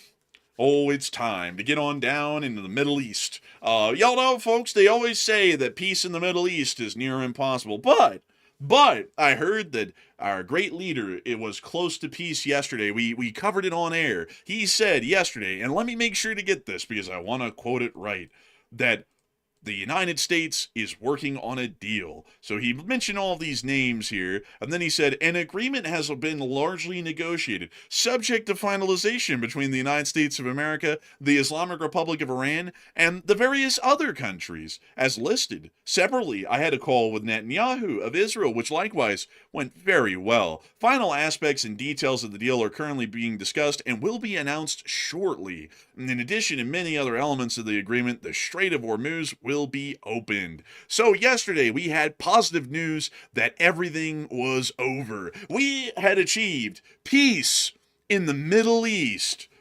And today we've achieved pieces in the Middle East because the whole thing has fallen apart in about faster time than it took for me to go to bed and wake up after we heard this news yesterday. So let's get into how it fell apart. Moving us on to our first piece of news, it started to fall apart once we heard that the president had told some Arab and Muslim leaders that he wants their nations to sign a peace agreement with Israel if a deal is reached to end the Iran war. So we already kind of knew at this point that this whole thing was going to be falling apart because, that's kind of a little bit of an ongoing hatred that was, promised to everybody in the region 3,000 years ago. So that means that was going to be falling apart pretty fast. Act like everyone was going to be singing Kumbaya once this whole thing ended. We did get to see that, however, as a result of the statements yesterday, the price of oil did plummet for a brief moment and fell from $97 a barrel to $92.32. What a wonderful reprieve of $7, well, say $5 reprieve. That's probably only going to last over the course of however long it takes for the trading to reopen tomorrow on Monday, and then this price is probably going to be going right back to where it was, because we're not even close to the jewel of the news that we got today. We were able to hear the proposed deal. This was from an Axios report, and I do want to say, folks, that, oh, man. Axios. You gotta love Axios. Axios has not been the most reliable source that we've seen recently, but this is the best thing that we've seen so far of what the deal could be. So let me read it to y'all, at least what they have. Both sides would sign a Memorandum of Understanding, also called a MOU, that would last 60 days and could be extended by mutual consent. During the 60-day period, the Strait of Hormuz would be open with no tolls, and Iran would agree to clear the mines it deployed in the strait to let ships pass freely. In exchange, the U.S. would lift its blockade on Iranian ports and issue some sanctions waivers to allow Iran to sell oil freely. The U.S. official acknowledged that would be a boon to Iran's economy, but said it would also give significant relief to the global oil market. On the other hand, I tell you, it just sounds so believable, doesn't it? Iran would give up all their leverage in the Strait of Hormuz that they worked so hard to captivate in the Strait. Like, that just seems totally realistic, right? Iran would totally give up their major bargaining chip just at the first sign of trouble. well, I hate to tell you, Matthew, but you're wrong on that. Because IRGC's task of news say today, without the release of Iran's frozen assets, there will be no agreement. And the issue was communicated to the Pakistani mediators. So they're already starting. Let's see real quick, because I'm curious. How much assets does Iran have frozen right now? Because I know it's in the billions, but let's see exactly what it is. Oh, wow. So the expert and official reports estimate that Iran has between $100 billion and $120 billion in frozen assets held in international accounts and also physical assets worldwide. They're largely derived from oil exports, but they can't access them in Tehran due to long-standing sanctions. So that's a lot of money right there that's been frozen up in these sanctions right now that Iran has at their possible fingertips here in these talks. So, I mean, definitely can't let a terrorist regime get their hand on $100 billion. Could you imagine how they're going to use that money? Dang. And everyone was criticizing Obama for handing over $1.7 billion in pallets of cash. I think this is called the bank. Yeah, I mean, just putting it into perspective, folks, not trying to get political here, but for a lot of people to be saying that one prior administration really helped the Iranians to get the nuclear program back on its feet with an amount of $1.7 billion, relinquishing all of Iran's frozen assets is equivalent to almost 70 times that value, if I'm doing the math right off the top of my head, or 80 times that value. So releasing all of their assets wouldn't just be giving them a pallet of cash, it would literally be handing over an entire financial institution back to Iran to spend however they please. So, I mean, definitely not a good position to take, and it looks like the Iranians are dying on that hill that they want all of that back, and they're really pushing the United States to give it to them. In the meantime, we did also get to hear that, apparently, the U.S. was now insisting a little bit later on in the day, because this started to get a lot of pushback, by the way, folks, that the president was about to sign a deal and basically give away all of the U.S.'s interest in the Middle East to Iran, that the president would now start to insist that any nuclear deal with Iran must include the full dismantlement of Tehran's nuclear program and the removal of all enriched uranium. The Iranians immediately shot back, literally within 30 minutes, that they will not hand over stockpiles of highly enriched uranium, according to Reuters reports. So they immediately shot that one down publicly and said that that is not on the table at all. They're not going to be handing over their near-weapons-grade uranium, and that's going to be staying in their country forever. That's not open to negotiation, according to the Iranians. Then, afterwards, we started to hear that the amount of dissent that the president was getting in the country about the situation started to apparently get to him. As many of y'all will know, this idea wasn't a wildly popular one in the United States, and many a senator and many a representative and many of a common Joe, like me and Matthew here, were generally criticizing this thing last night and saying that it just wasn't a good idea. And so the president said this today. One of the worst deals ever made by our country was the Iran nuclear deal, put forth and signed into existence by a former president and the rank amateurs of the former president's administration. It was a direct path to Iran developing a nuclear weapon with 1.7 billion, as opposed to the current plan of giving them 120. Not so with the transaction currently being negotiated with Iran by the current administration. The exact opposite, in fact. The negotiations are proceeding in an orderly and constructive manner. I gotta say, folks, you know, for this to be orderly and constructive, we haven't really seen a lot come out of this over a month and a half. Does it really seem orderly and constructive? No, I don't think so. Nah, But I don't also, by the way, read this in sequence. Like read the whole thing through, and then jump to the posts that were made later. You know, the images that came out, because it's going to be good. Oh, yeah. And I've informed my representatives not to rush into a deal, and that time is on our side. The blockade will remain in full force, and in fact, until an agreement is reached, certified, and signed. Both sides must take their time, and get it right. There can be no mistakes. Our relationship with Iran is becoming a much more professional and conductive one. They now must understand, however, that they cannot develop or procure a nuclear weapon or bomb. I would like to thank, thus far, all of the countries in the Middle East for their support and cooperation, which will be further enhanced and strengthened by their joining of nations in the historic Abraham Accords. And who knows, perhaps the Islamic Republic of Iran would like to join as well. How cute. And thank you for your attention to this matter, President of the United States. Hours later, posts started to be put out that generally weren't lining up with these statements, including, if I can get to it here, if I can eventually find it, any moment now, any minute. This one. Adios. The negotiations are going orderly. 1 minute later, an AI image showing Iranian boats getting nuked or getting missiled by U.S. drones. Must say, nothing says that it's going smoothly, orderly, and respectfully, other than an AI image showing destruction of the regime. I'm tired, boss. I'm tired. I gotta tell y'all, folks, this is going so orderly and productive-like. I gotta say, folks, I've never seen negotiations handled so well in my life. We ought to give the great leader a presidential medal of great honor, freedom, and integrity. He's truly the greatest negotiator we've seen on the planet. After this statement was, well, more so this meme was put out on a Truth Social, we then started to hear that the Iranians were backing out of the deal about as quickly as they could. So we then started to hear that according to the Iranians, the U.S. obstruction of key clauses, including a release of Iran's frozen assets, continues, and they started to warn that there is still a possibility the agreement could be canceled. So they immediately started to go into backtracking mode, and they were getting on out of Dodge for the larger part, and started to generally work on canceling their ambitions to reach some sort of a deal. We then started to hear that not long afterwards, the deal was clearly about to be canceled at any moment, because the IRGC-linked Tasnim News, which is largely now the mouthpiece of the IRGC, warned the Iran-U.S. agreement may be canceled due to the U.S. obstruction of some clauses, and they started to make the statement more direct. In the meantime, on the U.S. side, we were also able to hear that the Secretary of State said that an agreement with Iran has garnered regional support, but a nuclear deal can't be achieved in 72 hours on the back of a napkin.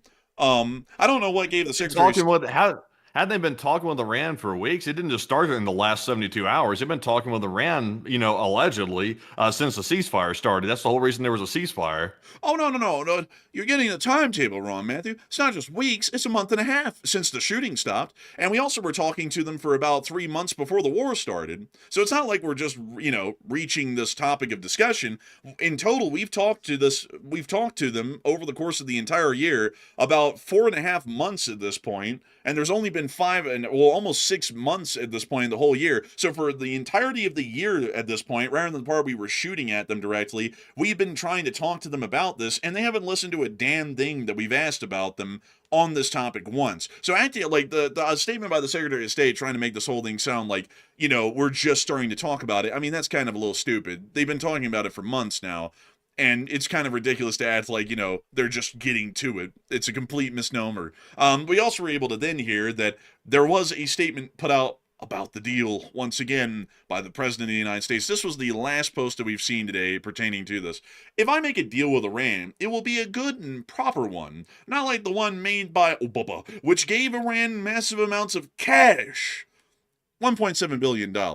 And a clear and open path to a nuclear weapon. Our deal is the exact opposite, but nobody's seen it or knows what it is. It isn't even fully negotiated yet. So don't listen to the losers who are critical about something they know nothing about.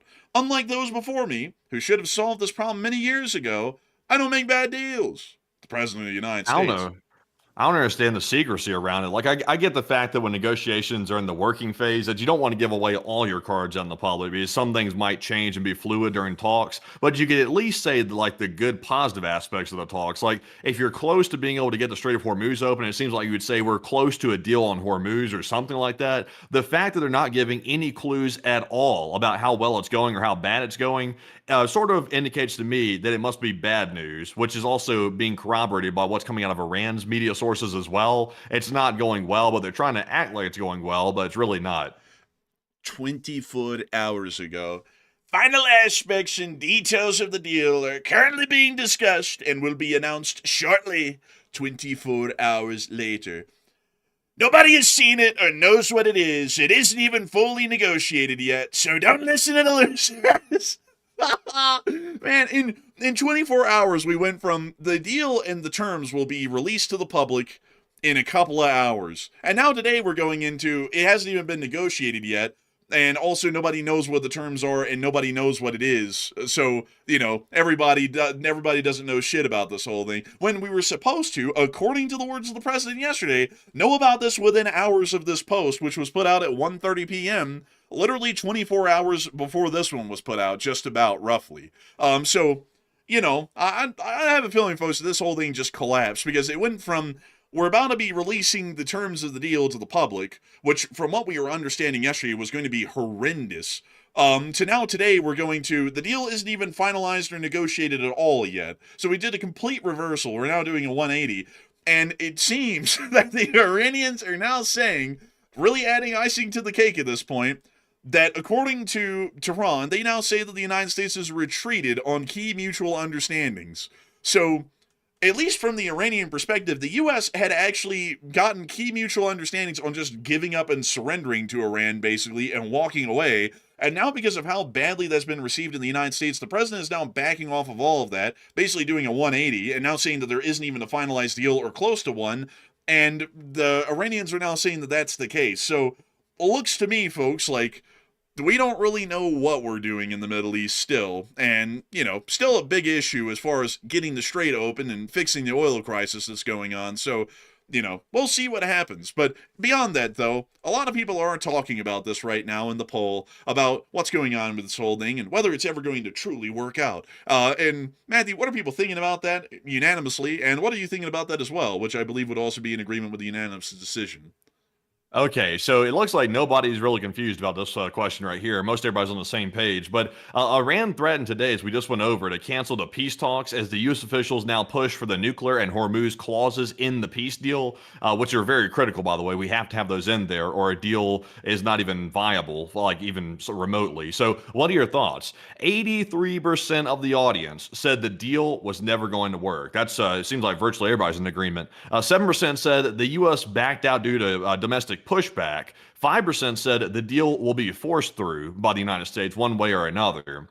And I'm with the 83%. The deal was never going to work. Like, even if they get it signed, it's not going to work because the Iranians aren't operating in good faith. So if there's some element to the deal that requires them to follow through, excuse me, with the points in the deal, we can't expect them to actually follow through. Because, I mean, do we really expect terrorists to uphold their word? I would say probably not. That would be a very unwise position to take. So I'm going to say this. The deal was never going to work, but there is an element of pushback to it, by the way. I'm not sure if y'all saw this, but there was a lot of high-level pushback to the executive branch and their plan to make a peace deal, and that pushback still exists.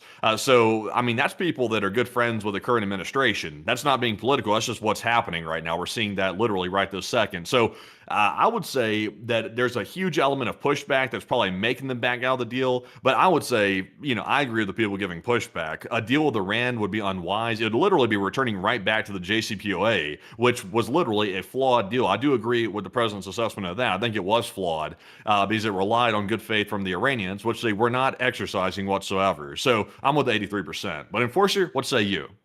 I would have to say that clearly this was never going to work in any concept of a plan where the Iranians have to promise something. It's never going to work. I think we can all also get the idea that the U.S. just kind of has to go back to war. It's kind of just a fact of life.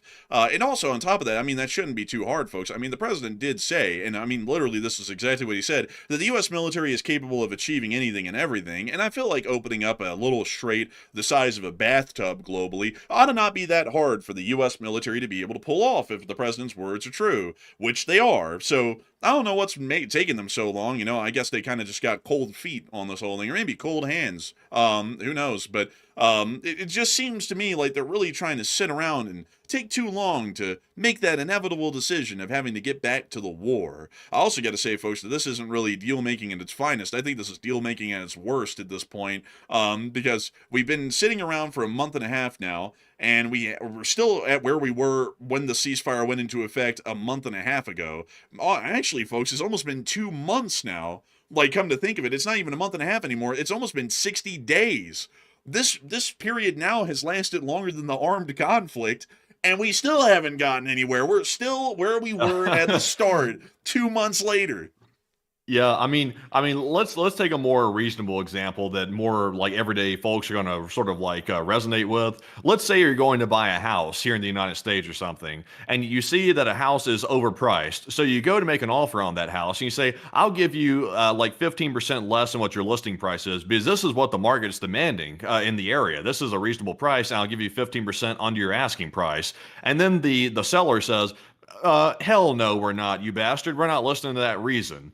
Do you keep negotiating at that point when somebody's being unreasonable? No, you usually walk away. That's usually what most people would do. That's just common sense. You can't reason with people that aren't operating in good faith. So same thing is here as well. I mean, if you reach an impasse and you're at a dead end, there's only two options. You either force a deal to happen, which means political or military action, or you simply walk away and just admit defeat at that point. So you got to do something. You got to take action. You can't just sit there and keep begging because at that point, that's what we're doing. We're just starting to beg at that point, which we don't, first of all, we shouldn't be negotiating with the terrorist regime. Number two, we're certainly not going to start begging a terrorist regime to start doing the right thing. I'm not in favor of that whatsoever. Honestly, I would agree. I've also seen some people, while Matthew's been talking and I've been talking about this, given the usual pushback that this whole deal is political, because clearly, like some old coot that was the last president or some woman who was up in the last election couldn't have done this any better. But here's the thing, folks. We're not trying to make that comparison. That's completely pointless. I think everybody can look at this flat out, though, and say that this is not going well. That's not a political statement. That's a foreign policy analysis that's just flat out clear as crystal at this point. This didn't go well. The war was planned and executed poorly, most likely by the civilian administration that's in charge, I would assume, because anybody else would have been able to see the pitfalls that were coming around. And now we're seeing that the civil administration is completely mishandling any sort of negotiations and pretty much living in a delusion at this point that there ever would be a deal that could be reached. I don't really think that takes anyone saying that you had to vote for someone else to just say that this is being screwed up at every single end, and there's a much better way of doing this, which is just restarting the war, considering that we can't trust what the Iranians ever agree to. They're not willing to agree to anything, and we're still where we were 2 months ago at this point, right now today, meaning that negotiations have gone absolutely nowhere. Maybe negotiations will go somewhere if we, clear out their control of the Strait of Hormuz. That kind of removes their leverage that they're using right now in the negotiations for their maximalist position they keep taking. If they don't control the Strait of Hormuz, they really don't have a lot of leverage on us anymore to be able to stall talks like this for 2 months straight. Seems like sense to me. That's not really a political take. That's just more so using common sense and good deduction skills to be able to figure out what's not working and what has a chance of working. So I hope that does answer that well. And moving us on out of that, we've also been able to hear that the Iranians, as of today, are holding military drills near the Strait of Hormuz in the midst of negotiations. They're literally showing they still control it. Like, these people are not wanting peace. They're basically styling on us at this point in the Middle East, in the Strait of Hormuz. We got to do something about it, because if we don't, they're just going to keep doing stuff like this. They're going to keep laying mines. They're going to keep having the little boat parades of the hundreds of fast attack boats in the Strait. Every time a destroyer tries to go through, they're going to harass the hell out of it and try and sink it. We've got to do something about it at this point. There's just nothing else that we can say about it. We also got to see that in the meantime, the Iranians are getting ready for war, as they are now digging out the entrances to their underground missile cities and other complexes that they buried in the Fars province to get the munitions ready to use again.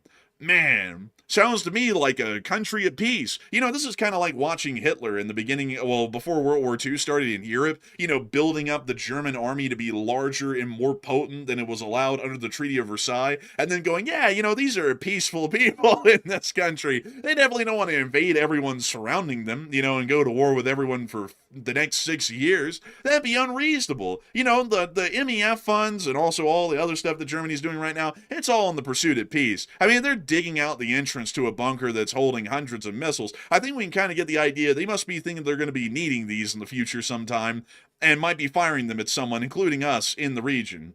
Yeah. And also, by the way, hopefully, I'm not saying this to take jabs, by the way, but I mean, we have to point out something that's not really matching up with the U.S. narrative right now. The U.S. said that the underground missile facilities, which is what we're currently looking at right here, it's apparently one of the entrances to those facilities. It's already pretty much reopened to a large part. There were 5 entrances to this underground missile facility that we're looking at right here. I think isn't this the Laristan or Lavistan one, I believe? What's the name of it off the bat? This is the Laristan Missile City. Okay, yeah, I thought it was. They've already reopened this one, the 5 entrances to this facility. They've already dug it out already, so they have access to this facility already, once again. That runs contrary to what we've heard in the public from the U.S. assessments. The U.S. was saying it's going to take them years to, fix these places up or get back to them. It looks like they're already back in after a few weeks. So either the U.S. miscalculated a lot about how much damage was actually done, or they possibly misled people, one or the other. But they're clearly back into this facility, and apparently if this one is being dug out this quick, then I would imagine the other ones are probably similar. They misled people. I mean, that's just the truth of it, because I was saying here on the channel, and it doesn't take CIA analysis or military intelligence to know this, folks. If a missile complex's tunnels are 300 feet or 400 feet underground, and they extend thousands of feet into the mountainside, that means that if you drop a bomb on the entrance, all you're doing is caving in the tunnel entrance. The rest of the tunnel, the thousands of feet of it that aren't at the entrance, are still intact, and all of the missiles are still being stored in it, intact, maybe covered in some dust from the explosion and cave-in of the entrance, but nothing further than that. And so the U.S. officials that said that this thing is going to be shut down for years, they were either clearly just lying out of their teeth, or the military intelligence was fibbing the information, because anybody with half a brain could tell you that if you cave in the entrance to a tunnel, clearly the whole tunnel wasn't destroyed, it's just the entrance. That's like, for example, say in a land, like in a mine collapse, that's like saying because the mine had a cave in, in one spot that stops everyone from getting out of the cave, everybody was crushed to death from the cave in. That's a ridiculous concept. Anybody who knows anything about mining in the United States of America in a mine shaft would know that if a cave in ever happens, there's usually a really high chance that the rest of the tunnel behind the cave in is still intact and people are trapped in it. And, you just have to clear out the cave in and get to those people. Same thing with the missiles. The missiles are still inside of that cave. They're still sitting there intact. The only thing that actually is causing a problem right now is the cave-in of the entrance. So the U.S. was generally, which is starting to become a common trend, unfortunately, misleading the public into thinking that these missile cities were going to be out of operation for years, when I was even telling you all on the channel, without being, CIA or military intelligence, that this was going to be a problem for a couple of weeks until they got some excavators here, dug out the entrance, and got right back inside, because that's all it takes. We also were able to see additionally within the city of Tehran that according to some sources from U.S. intelligence, they believe that Iran's supreme leader, Mujtaba, is isolated in a secret location with limited communication, which is slowing negotiations. Though official... It probably would slow things down if you have to pass the letter through like 1,000 different couriers going to the secret location. I mean, can this guy even be called the leader at this point if he won't even come out of the deeply hidden away bunker? It's like, I'm not even sure if you can really consider that the leader at that point, because I mean, he can't even get like transportation in his own country. I mean, honestly, man, it's like this guy isn't even a real leader. He's the figurehead. It's the IRGC council that's running the country right now. I mean, everyone's been on board with that idea. So why the hell are they acting like now they're acting like it has to be run by Mujtaba? It's like nothing has to be run by Mujtaba. He's a figurehead. It's like only many actually held legitimate power in the country, but Mujtaba is just a figurehead to give a national face to the country. We all know that at this point. We've seen the foreign minister Abbas Arachi have more say and more control on the outcome of decisions than we've ever seen from Mujtaba. So clearly the IRGC is running the show. That means this is just an artificial obstacle they came up with today, that U.S. intelligence leaked, to make it seem like, the talks aren't going that bad because we have to get it to him on a post-it note. It's like they're not getting anything to that guy. He's sitting around painting right now in some bunker somewhere. Yeah, totally. It's like if you want to be the leader of a country, folks, good advice. You have to come out of the closet eventually if you want to be the leader of a country. Mujtaba still hasn't come out of the closet. He's still hiding in it. Who knows? He might not ever come out the closet. You never can tell. The CIA, they tried to bring him out the closet with a couple of headlines, but it doesn't look like that helped him out. Listen, everybody. I know it's tough, but sometimes they just have to come out. And they have to show everyone who they are, where they are, and that they're willing to be talked to, that they're willing to have that tough communication with other people. Some people might not take it well.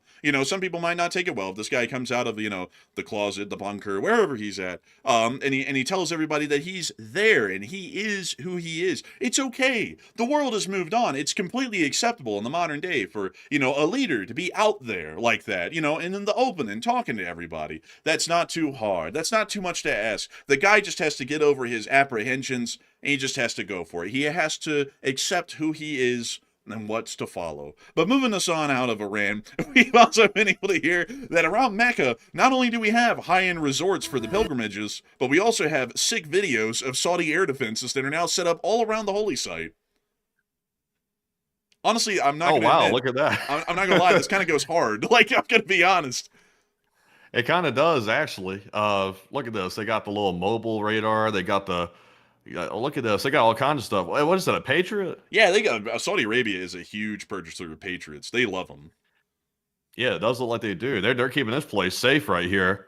Man, they ain't playing. The Saudis said, we ain't playing. That pilgrimage money's got to keep coming in. Also, if y'all don't know, folks, Mecca, which is a very significant holy site in the Islamic faith, is actually a humongous tourist hub and a huge money generator for Saudi Arabia because of all of the Islamic people in the world coming here on pilgrimages at least once or several times in their life to be able to see the Al-Kaaba here in the central area of the Mosque of Mecca. this city is actually a humongous moneymaker for Saudi Arabia, because when people come on pilgrimages, they spend money. They spend money to house themselves, to feed themselves, to be able to go to the actual holy site, to get the proper kind of holy garments and whatnot, to be able to go into the area. There is quite a lot of money in this deal of running Mecca. And so for that reason, they're putting a humongous amount of air defenses around it. So that way, if the Iranians attack again, they will be able, inshallah, to shoot down all of the incoming Iranian missiles and make sure that the tourist money keeps coming in. So generally, that's why we're seeing that they've built up the air defenses like that. And they're also showing it off as well deliberately, because it's a part of building up that security theater. So that way people who are going on a pilgrimage will be like, it's safe. They've got plenty of defenses around there. We just saw them on film, so it's still okay for us to go and to not cancel this whole thing. So with that, we are going to be moving on out of that clip. Really interesting one, honestly. And we're now going to be moving on up and into the area just off the coast of Israel, as we were able to see that a Russian IL-76 was taking a little scoot today between Tartus and Egypt. We don't really know what it was doing, but it looks like it might have been trying to pick up some Russian personnel from Tartus, because there are still Russian personnel there in very small numbers, and might have been going to Egypt because there is an entourage of Russian liaisons that are also in Egypt as well. So seems to be a little bit routine, but still quite interesting. Also, a lot of people are currently talking about the poll right now that we have up about the missile city that has just been excavated and is back in the open for the Iranians to use and access. And Matthew, what are people thinking about that whole deal, and what are you thinking about it as well? So the satellite images appear to show at least one of the underground missile facilities that Iran has at their disposal, apparently pretty much reopened and excavated to a large degree. So they've basically regained access to a pretty large one. And it's assumed that if that one is, they probably have access to others, or they're very close to finishing it up. So what are your thoughts? 52% said Iran is doing it because they're rushing for new attacks to start. 39% said Iran is just repairing their stuff. 5% said Iran isn't doing it, it's fake news.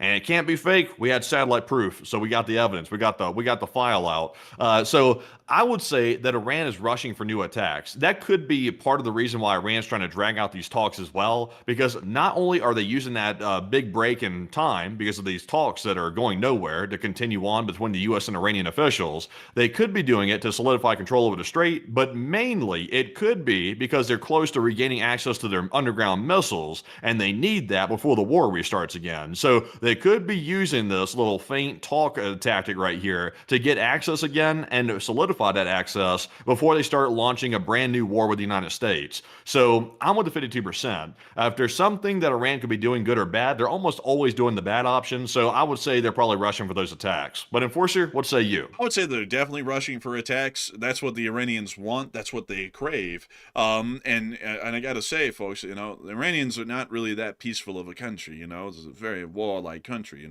They love war. And it's supporting terrorist groups in the region and creating nuclear weapons and stuff. So, not really out of the question to say they're digging that thing up to try and get the missiles to shoot them at people like us. So I hope that does answer that well for everybody here, because I think that's fairly obvious at this point. I also saw that someone said that, some people on the poll said 5% said Iran isn't doing this, it's fake news. Man, I got to tell you, I don't know where they got that from. I mean, we literally saw the satellite picture. We saw the satellite picture, folks. I mean, what more do you want? Iran is such a peaceful country. It's not like they support Hamas that conducts terrorist attacks and massacres in Israel, or Hezbollah, which does the same in Lebanon and Israel, or the Houthis to do that in Yemen, or they do that to their own people, killing the tens of thousands. Not like they're those kind of people. They're nice people. But anyways, a lot of people are hearing that there's breaking news coming out right now, and I want to hear what it is. So, Matthew, what do we got? Okay, so I'm seeing here that a reporter from mainstream media is posting some new comments that the Secretary of State of the United States has apparently made following the events that have unfolded recently in the few hours that we've been covering those.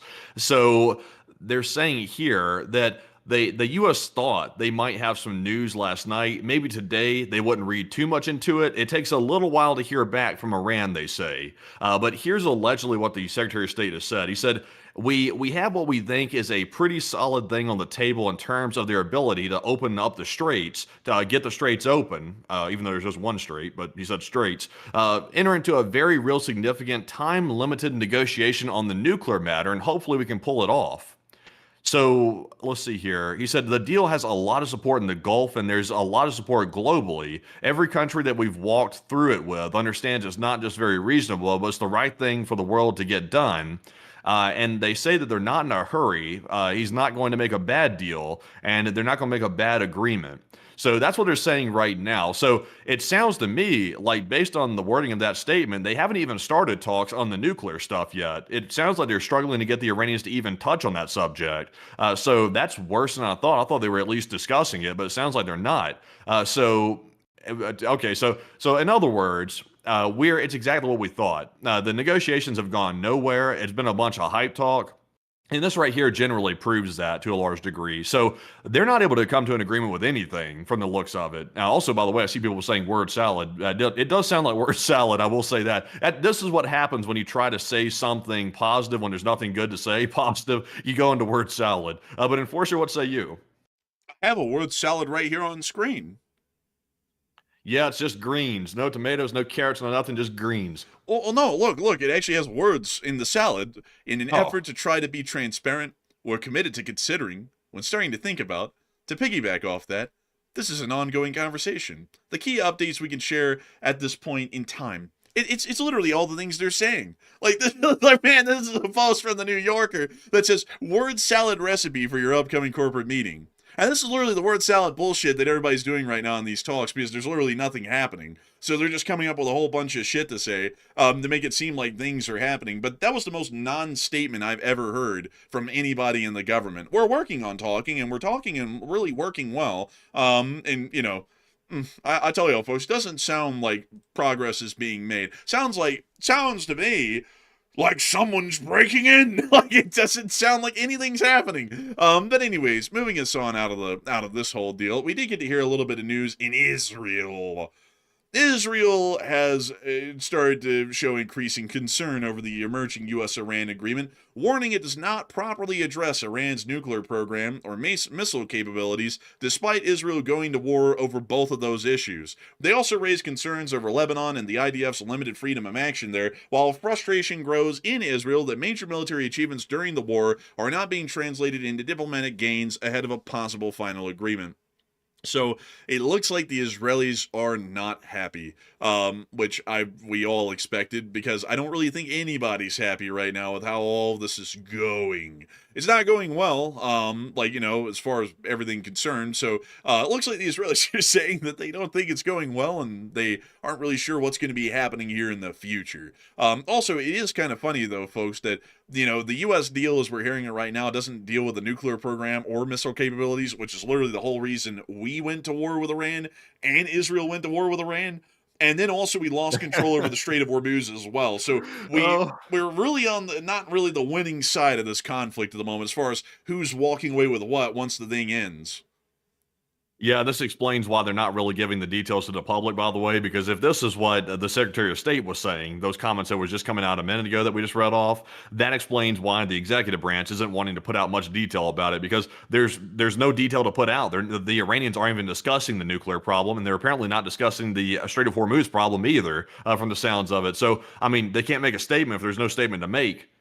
Honestly, it seems to me, Matthew, like that whole statement that was made yesterday didn't really have any backing to it whatsoever, looking at it in hindsight from today. Because from what it sounds like today, we're literally still stuck at the same point we have been for 2 months, and literally nothing had changed yesterday to even say that a deal was about to be finalized and we're going to come out with the terms to the public in a couple of hours.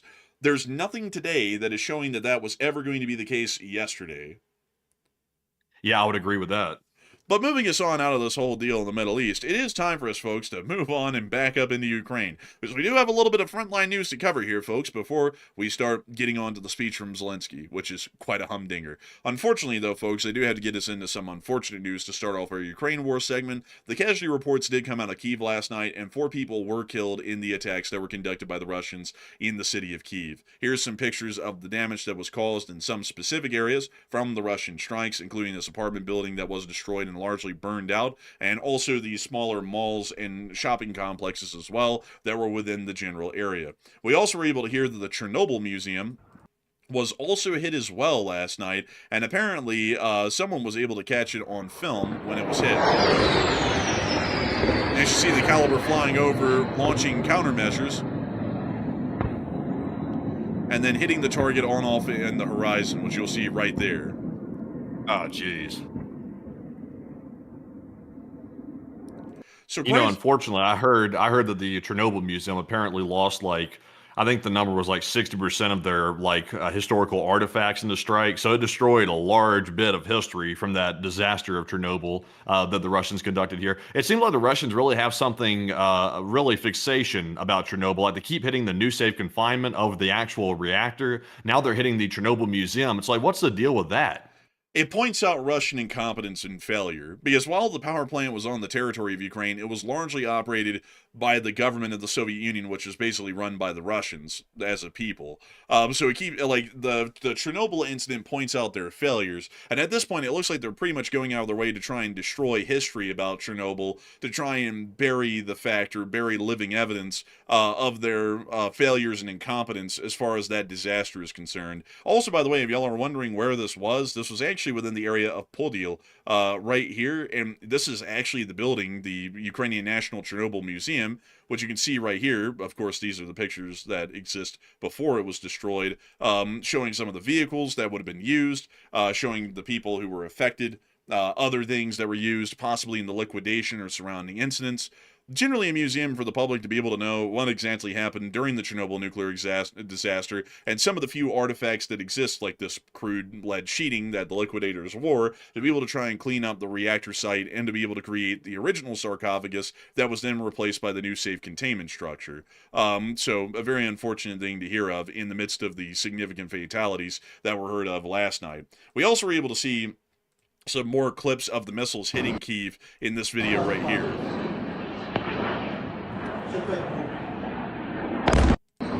And that's the end of that clip. But moving us on out of the city of Kyiv and that unfortunate news, we did also get to see some Russian missiles did get shot down, including this one that was shot down by a MiG-29, which fired an R-73 at the incoming missile. We can actually see the pilot's perspective here as he fires off the R-73 right at the missile, and it hits, making direct impact in the air and destroying it before it can make it to Kyiv. You know, thankfully, Ukraine's been reporting that they're sort of like running low on Patriot interceptors. Thankfully, it looked like the Patriot was being utilized quite heavy when this attack was being conducted. We did see some images come out. I'm not sure if you have them or not, but there's a couple of images showing some of these spent Patriot interceptors lying on the ground on some of the highways near Kyiv. So the Patriot was definitely in use, but it doesn't look like it shot down all of the incoming missiles, because obviously we saw, several confirmed hits that we just saw. Unfortunately, I don't actually have that footage. I had to cut it down a good bit so that way we could get to everything else on the front today. But I did see a little bit of it. You can trust me, bro. Yeah, trust us, bro. Trust us. But moving on from that and on into the Sumy Oblast, we also were able to see the Ukrainians in the 71st Jaeger Brigade finding and destroying a Russian BM-27 Uragan. The Uragan is a heavy MLRS used by the Russian Federation that has a maximum range of 24 miles, and we can see that this one here in the Sumy region is about to get it. And they got it good. We can see a second one coming in and double tapping the Uragan. They said that Uragan's so fine, they're going to have to tap that twice. And they did. It's now on fire. Moving on from that clip and on into the rest of our news, we also were able to see in our location unknowns today a low-flying Mi-14. Excuse the audio. Where is that, though? Right there. Oh, my God. Oh, it's right there. I was looking up at the sky. Well, damn. That thing was basically driving on the road. Bro, this guy screamed like a girl. He went, bro, bro, he's like hyped as hell, bro. Like, that was the damn Russians coming for him. Bro, this guy screeched. Oh, my God. And then he got tuberculosis at the end of the clip. He went from excitement to turning into a girl, or like a schoolgirl, and then he got tuberculosis, all in the span of 8 seconds. Honestly, though, Ukrainian helicopters flying that low kind of just do that to people, like it is what it is. But man, imagine if we went to an air show and we were both like, oh my God, an F-35! Man. I think that might have been a kid in the car, possibly. I'm not sure if a dude can make a pitch that sound. That would be something else. I'd have to see that to believe it. But honestly, if I saw maybe they're bringing a kid along with them, or maybe it's just a dude that like saw a helicopter and then like turned him feminine or something like that possibly. But I mean, if I saw this helicopter coming at me, I don't know if I'd scream like that, but I mean, I'd be a little bit disturbed. I mean that's pretty damn low. It's basically driving on the road. Man, honestly, it's pretty crazy. We also got to see the Russian casualty report over the past 24 hours, which was very nice. And according to Miss Decent, keeper of the records, the Russians lost 4 Bobcat skid steers. Holy moly! Oh, wow. That's something else, isn't it? 4 of them right there. They must have got them on that highway when they were constructing it. Man, they was getting them good. And over the past 24 hours, according to Ms. Decent, keeper of the records, Russian losses on May 24th of 2026 are as follows. 7 ground robotic complexes is tied as the 6th highest daily loss. 292 supply trucks is the 7th highest daily loss. May will soon be the highest month of the war for vehicles and artillery. The special equipment May, total today to 68, is the highest month since April of 2025. God dang, that's quite some numbers right there. And over the past 24 hours, we have been able to confirm that 1,110 Russian soldiers were wounded and killed over the past 24 hours. What a tragedy. Someone lay some flowers. We also got 1 main battle tank, 4 APCs, 61 artillery pieces, god dang, 1 MLRS, 2 air defense systems, 1,843 drones, 7 ground robotic complexes, and 292 supply trucks and fuel tanks. Good God, folks, they getting them good. But moving us on out of the casualty report, it is time for us to move on and into the frontline areas. We didn't get a lot of footage or news out of the area of Kupiansk, but we did get to see within the area of the Severonsky Forest and the Lehman Front, the Russians were getting theirs from the 17th Special Purpose Center. The 17th Special Purpose Center isn't called a regiment or a brigade because it's a clinic, and they teach the Russians about what war really is in this clinic. We see a brief amount of the footage there, but we won't be showing the entirety of this. But still, it's an impressive clip, and we'd highly recommend for y'all to watch it. Link in the description below to this map. You just go to the area near Torske, right here, and click on that link, and you'll be able to see it for yourself. Moving us on and down into the area of the city of Pokrovsk, we also got to see that the Ukrainians, using some small arms fire, were able to take down this wonderful and succulent Russian drone that was attempting to hit that pickup truck. Starting this thing off with base boosted is always a good sign. They all hop out of the truck, run into the hills, but it's all right. It flew over, and the Ukrainians are going to get their shots. Man, he's got the buttstock on the radio call button, man. Every time he's like firing a shot, it's like bleep, bleep, it's hitting the call button every single time. Bro, someone out there on the field is hearing, bro, like this thing turning on and off over and over. They're like, what the hell?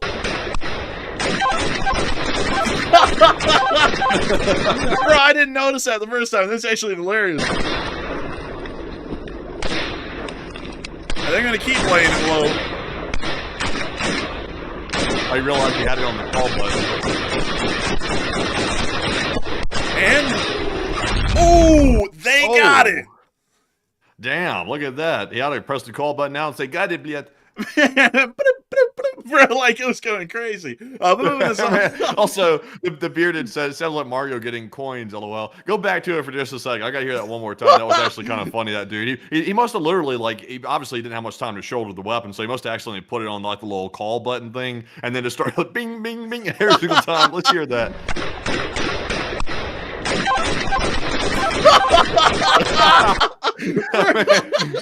He's calling one in for the homies on this one.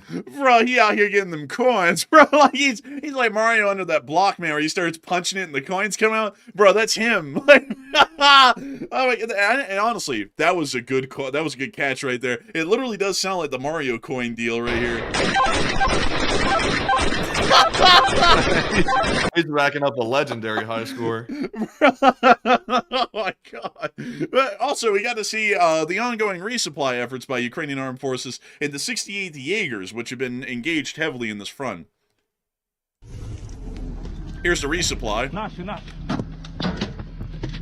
And as you can see, they just start chucking stuff out of the back. The reason why they're doing this as rapidly as they can is that any amount of loiter time where that rear door is open is an amount of time that a Russian FPV drone could fly right into the back of this thing and kill everybody inside of the MRAP. So for that reason, or the Max Pro, which is this particular type, so for that reason, that's why they're sitting here and just chucking everything out of the back as quickly as they could. And they even had the back door down and deployed before they even came to a stop, is because they're trying to cut down the amount of loiter time that this truck is just sitting there unloading as much as they can. And that's also why they're just throwing everything out into the street as well, because the infantry here, they can defend against drones pretty easy and everything can be manageable once they close the door, but with the door open, it's a huge risk.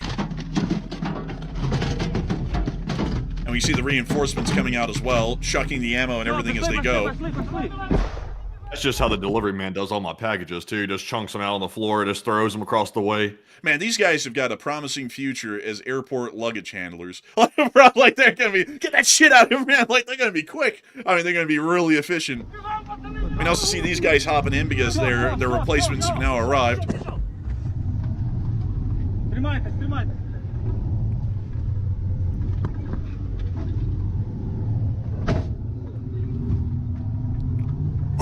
Oh, and the FPV just hit.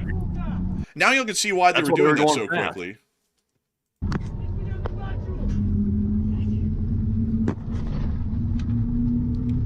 It knocked up some dust inside the MRAP, but generally everyone's alright, luckily.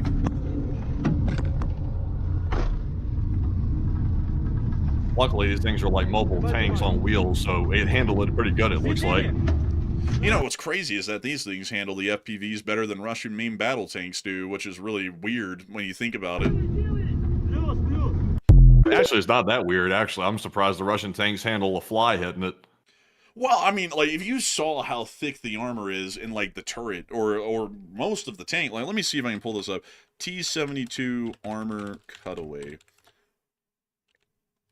Let me see here, folks. I want to see if I can find an actual picture. Here we go. So this is a German T-72 after the Cold War. This was an East German one that was cut open. That's the turret thickness on the armor of a T-72. That's about a foot or more thick. You know, in an FPV drone, we've seen, well, not a lot of them, but a few of them are able to go through this.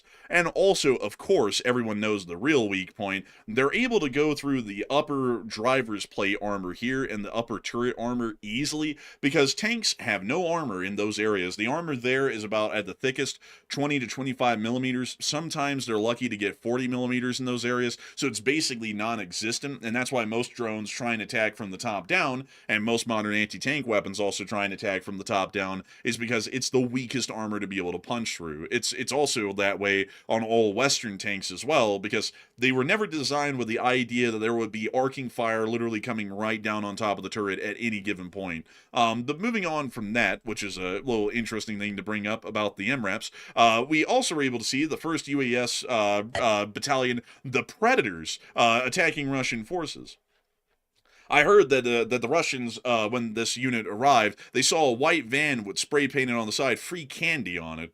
It scared the Russians quite a lot. It scares a lot of people in America, too. Oh, man. Look at that. Oh. There's the prey. I tell you. It sucks to be on the bottom of the food chain. I tell you. Oh, this guy was What wearing was this a guy raincoat. doing? The hell? Why was this dude running through an empty open field like that? Was a dude trying to just like call it? What was he doing? Bro, this guy was running around going, "I'm a wizard, I'm a wizard," like throwing around his raincoat in the air. "I'm a wizard, bleh." Like he's wearing a whole raincoat in a blue sky. That's almost like that penguin get up. You know, right before it turned like into spring, they were wearing the penguin get up in the snow. It's almost like similar to it, like the summer penguin. Man, the summer penguin, he striketh, bleh. Well, they struck the summer penguin more so. But that's the end of that clip, and still showing us some of the hits being landed in Prokresk. We also get to see the 68th Jaegers not getting a resupply, but instead targeting and hitting the Russian forces. Let's see how they do. All right, everybody, pull out your graders. Let's give them a score. There's 3 Russians here in the small little treed area. 2 of them just ran into a pond. You could see it right back there. Watch. And then, bro, you see the water splashing out and stuff as they run right into a pond. This guy tried to outlast the whole deal. Didn't work for him. Here's one of them in the pond. He's put his head below the water, but it didn't work. And now he can see the third drone coming in to finish business.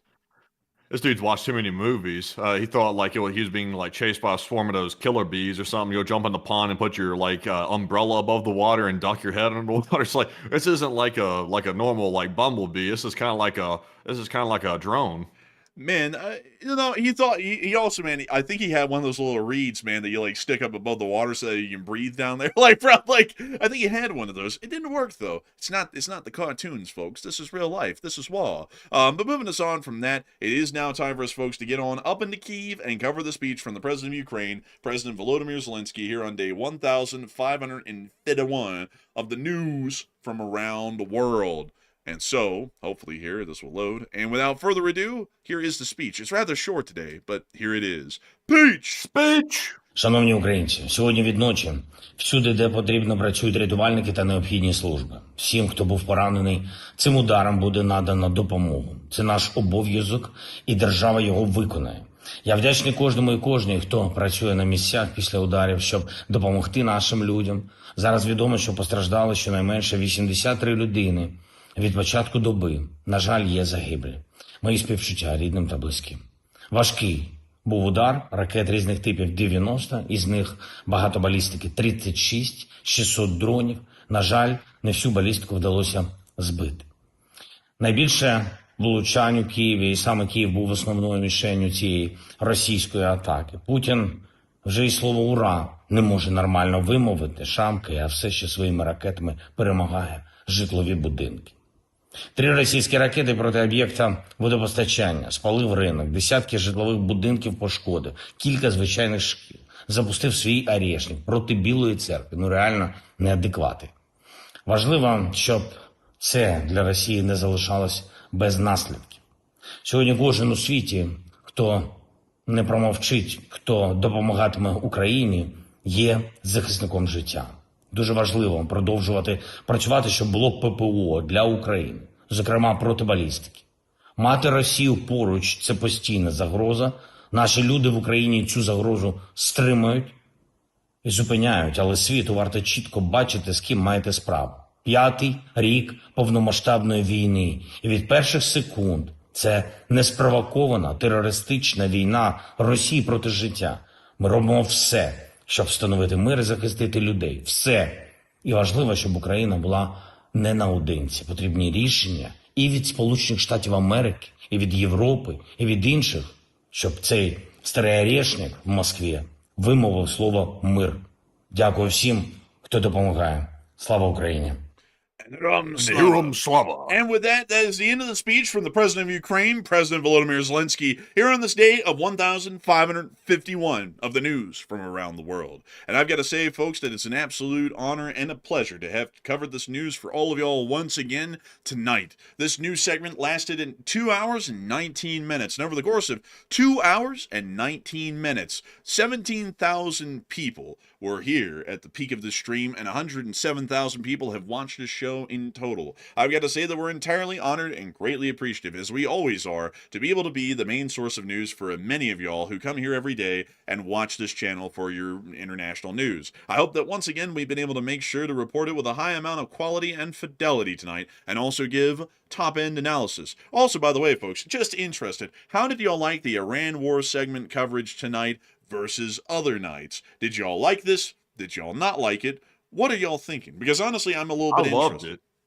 I loved it personally. I'm not trying to bias the people, but I like it. I like it better this way tonight because it keeps it light. I don't feel like my head is heavy tonight. I feel like it's a little bit lighter. I feel like I'm riding high tonight, I guess you could say. So it's good to be like that. You know, delusional optimism, they say.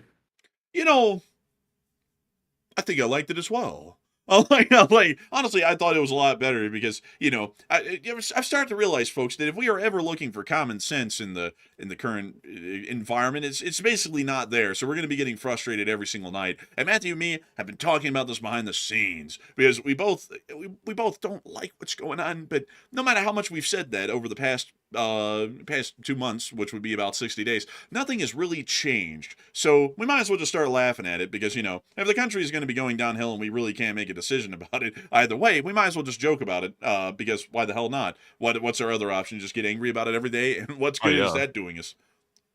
And also, if people haven't noticed, the entire geopolitical analysis space on YouTube, especially covering Ukraine, has thinned out to a large degree. At this point, there's only a couple of us left at this point. So I think the competition, not that we looked at them necessarily as competition, but I think a lot of the people that were covering it have largely either called it quits, their channel died, or it came to an end. So at this point, we're one of the few left. There's a couple others like Denis Davidov. He's out there. He's still doing fantastic work over there in his channel. There's also some former military that have some channels as well. They're doing pretty good. And then there's us, and then there's also one other breaking news channel that covers breaking news events live as well. So it seems like generally, like a lot of people just decided just to not do the coverage anymore. So we hope we're filling in the gaps for everybody, because now not only is mainstream media competing with us, but now the competition that was on YouTube is kind of, gone by the wayside too. So it's kind of interesting. It is pretty interesting. So it's honestly kind of crazy. And also on top of that, what's even wilder, folks, is that the streams that we've been running for the past week haven't been our biggest streams, just to, be completely transparent about the viewership. It's been getting a little bit smaller because there's not a whole bunch of crazy stuff going on literally every day. And even still, we're like the 30th largest live stream in America on YouTube every day, which is honestly kind of crazy to think. So I got to thank you all once again for watching, because we're really honored to know that many people enjoy this channel and consider it to be their source of news that reliably. But with that in mind, folks, it is time for us to get on into this question segment. And so, Matthew, before we get into this, we gotta address all those top donors that came in between the last segment and this one. So who are those folks, and who do we have to thank? All right, so a massive shout out to Cerebrus3, who put in a 400 combined support to the fundraiser. Dang! A huge shout out to Cerebrus. That's one of the biggest ones combined of the night. There was also a 250 that came in from Nicholas Conder, and thank you very much, Nicholas, as well, for that support of the fundraiser. We also had 150 from Jim L, also extremely generous, along with Tom S, who threw in a 100, and then a 50 from Captain Meatbag, as well as a 50 from Bad Skipper, as well as a 50 from Kapoo, and a 50 from David Croton. And those are the top donors so far, by the way. So a huge shout out to literally everybody for once again donating to tonight's fundraiser. We have smashed the goal a minute and a half, I would say. We're at 3,400 raised, so that's almost 1,000 above the goal. So did fantastic tonight, and a huge shout out to the LSA for making that possible yet again on another Sunday, on Memorial Day weekend, of course. But Enforcer, what say you? And I gotta say, it's an unbelievable and amazing thing to see that we have been able to slam through this fundraiser goal and get well beyond it once again. With each and every single Sunday, we continue to support the efforts of American and Western interests around the entirety of the world in the way that we can. And we have continued to do an amazing thing combined as the Lee Spring Army and keep this thing running. And it's an absolute honor and a pleasure to know that so many people have continued to come into this channel and continue to see that the Lee Spring Army will never truly die. So a humongous thanks to you so much once again. I hope that does address that well. And with that, we're on to the questions. So what do we got, Matthew? All right, so we're going to get our 4 super chats first, and then grab all of our live chat questions that we have as well, or at least as many as we can get to, which I think tonight we might be able to get to most of them, actually. But our first super chat goes to Cerebrus3, who threw in a $100 super chat. And we do appreciate Cerebrus. It is Sunday, of course, so we direct most of the support to the fundraiser. Of course, if you throw in a donation, it goes straight to the fundraiser. But you can also throw in a super chat. YouTube changed that a while back, so we do appreciate Cerebrus. They said, and the circus carries on. Stay safe, take care of each other, and hope my donations help. And one from the chat, please. And a humongous thanks to you for support, Cerebrus. And your donation helped out the fundraiser tremendously. It was the biggest one of the night. And also your support to the channel helps out greatly as well, and helping to keep these gears greased and running every day. And I gotta say, the circus is what it is at this point, and we might as well just cover it like it is. So a humongous thanks to you for support and helping this channel to keep on running. And we will make sure to take one from the chat in your honor. So what do we got, Matthew? We also have the one from the chat in honor of Cerebrus3, who said, let's see here. This one's going to go to the one visual, who said, my question for the night is, will Russia get back any frozen assets when the war is over? Probably not, I would assume. Most countries are trying to find a way to make that a common fund for Ukraine to use to rebuild their nation. So pretty much a form of forced reparations, basically. I would say, Oh, remember, by the way, that $90 billion or 90 billion euro loan that the European Union passed for Ukraine and actually got that done once Orban's goofy self got taken out of the way. That is actually going to be backed up with the frozen Russian assets. They're going to use the frozen Russian assets when the war comes to an end to basically pay that loan back. So it's being used as collateral, basically. but still, there's hundreds of billions left. I think, like as far as frozen assets in Europe, I think there's 300 billion worth that the Russians have. So that's only 90 billion of it. There's still 210 billion left, and I think the rest of that's still being earmarked for direct support to help rebuild Ukraine. So basically, kind of like the European version of the Marshall Plan, but for Ukraine. Interestingly enough, folks, I was actually researching and reading about the Marshall Plan, and it's such an interesting time, folks. Like in history, because the concept back then, if some people don't know, and I just found this to be so analogous to the modern day, is that at the end of World War II, a lot of Americans wanted to stick it to Germany and also didn't want to help out squat with the British or the French, which were financially destitute at that point nationally because of how much the Second World War had cost them in terms of money. And a lot of people wanted to say that's not our problem, let them handle it, it's Europe's thing.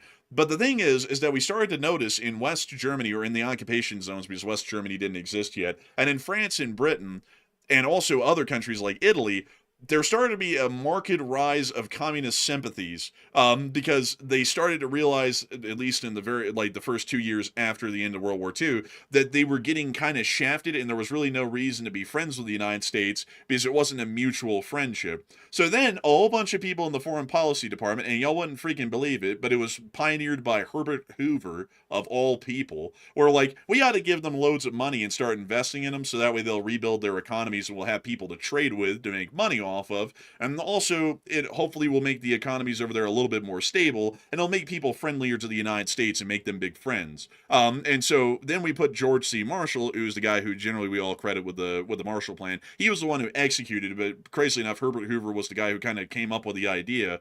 That's when we went over there and we started to invest in all of the Western European countries and turn them into the economic miracles that they became after the war, which is why they're still major trading partners with us today, and it's why we make humongous sums of money on European trade, was the Marshall Plan and what it did to Europe. So a little interesting tidbit. Soft power works incredibly well, folks. Don't let anyone kid you into thinking that the United States should be exploiting everybody in the world for every penny they have. Putting a little bit of money into them and investing in them as almost a financial project is humongously incentive. It gives the governments over there a reason to be friendly to the United States. It builds up national economies so that way we have people to trade with that have enough money to buy our stuff or have the ability to produce stuff that we would want to buy. And it also allows for us to get other little incentives and treats as well, like basing our forces in foreign countries and also seeing the local populations are generally friendly to us. Yeah, and also, by the way, for the people out there who say, "Oh, we shouldn't be doing that. We shouldn't be like investing in other countries. We need to like be like completely isolationist." Then why do you think China is doing that? It's like China has the Belt and Road Initiative. I mean, China is knee deep into doing that whole project right there, and that's what the U.S. has been doing for ages in Europe and other places as well. So it's like, if it's such a bad idea, then why is our biggest rival China going headlong into it? Also, I just saw someone say, "Friends don't ask for regular bribes." Well, it's not really a friendship thing. It's more of a cooperation thing. Like, would you say that your power utility is your friend? I mean, you pay them every month to keep the lights on, right? Like, they're not trying to exploit you. You're paying to pay for the utility that's keeping your power on. It's kind of a mutual thing. They make a little bit of money, and their employees get paid, and their shareholders get paid, and you get to have electricity. It's kind of the cooperation there. We put a little bit of money, and we, grease the palms of some people around the world. They build up an economy where they have enough money to buy our stuff, which we still produce a great deal of things in this country. It's not material things produced in a factory, but many a different things that are produced in the United States are purchased overseas, like our services and some of our goods. And then in return, they produce stuff that we can buy as well that we would like to have.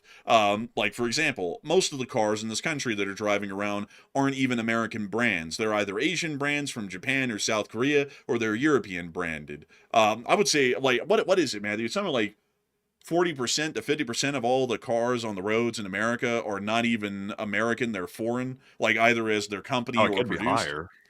It could be higher than that actually, because I mean, virtually every car I see on the roads, either from from Asia, like they're from South Korea, like Japan, something like that. I mean, the Asian car brands are huge because a lot of those cars are economy cars.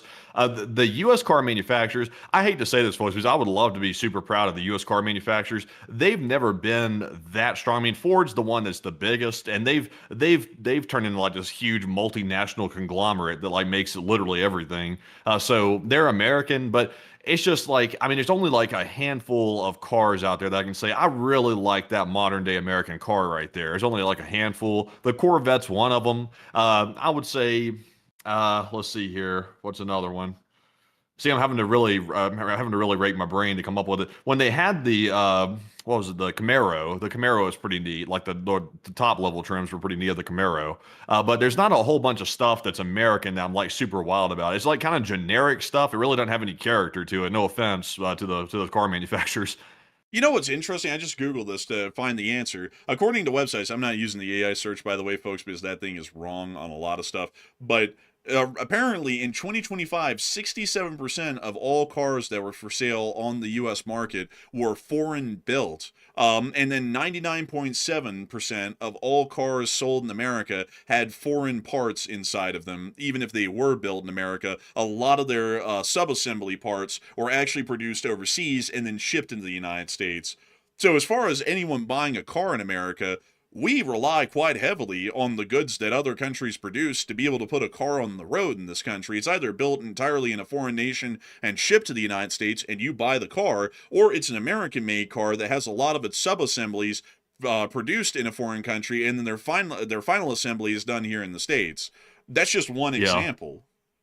And it's like I've never really understood why the American car manufacturers have such a hard time, like, you know, innovating, like, you know, like cool cars. Like, you know, when people think of a cool car, they instantly think Italian, like off the bat. They think about the Ferraris, Lamborghinis, and stuff like that. That'll never change, but the U.S. could compete with it. The closest we've come to competing with that is probably the Chevrolet Corvette. That's probably the closest they've come to it, especially the new C8. That's like basically like the like rip off like Ferrari F8 basically. It looks pretty cool, I will say, and obviously it's a fraction of the price. You don't have to pay that crazy price tag that Ferraris have on them, but they're still expensive even at that. But like it's just, you know, for example, like Tesla is American. There's like no character at all to a Tesla. That's like it's like the great value car. Like, no offense out there if you have a Tesla, by the way, but there's nothing like unique about it. Like when you look at a car and you're like, that's some fine craftsmanship. You don't look at a Tesla and say, oh, that's some fine craftsmanship. You look at it and think it's practical, it's good, it's of course it's electric and it works, but it's nothing crazy about it.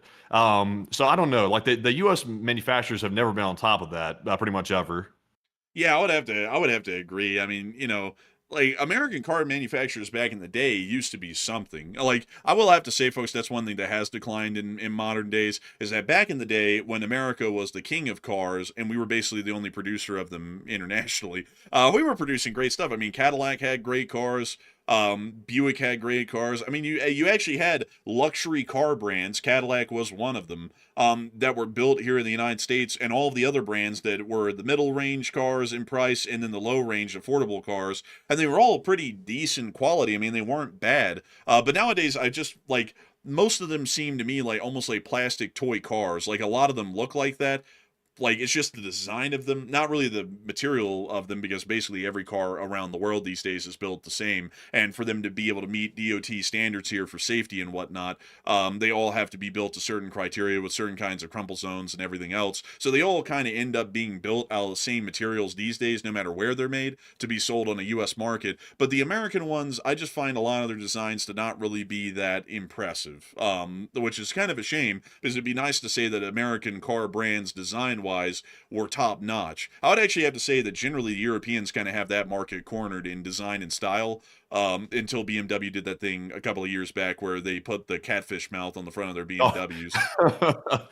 Yeah, I will say that was a huge bad move. I'll say this too, like it's not just like the European car companies are starting to get like the American companies a little bit. Like, you know, I'm not like a huge fan of these higher end cars, but I mean, if you look at like the Mercedes-Benz cars, like they're starting to get really generic. There used to be like, it used to be like if you were driving a Mercedes-Benz, it's like people were like, oh wow, that's a Mercedes. Like everybody that had an ego wanted one of those things. Now it's like you look at them and it's like a Toyota with a new badge on it or something. It's not really anything too crazy, at least in my opinion. I mean, some people might be wild about them and might be like, oh, they're really worth their money, but I'm like, I don't know. I mean, like those new C classes look like Toyota Corollas, like with a Mercedes badge on it. Like they don't really look that crazy to me. And BMW ruined the front of their cars real bad with those new like M series cars. Like that front end on those cars, I just can't get over that ugly front end. Those are hideous every time I see it.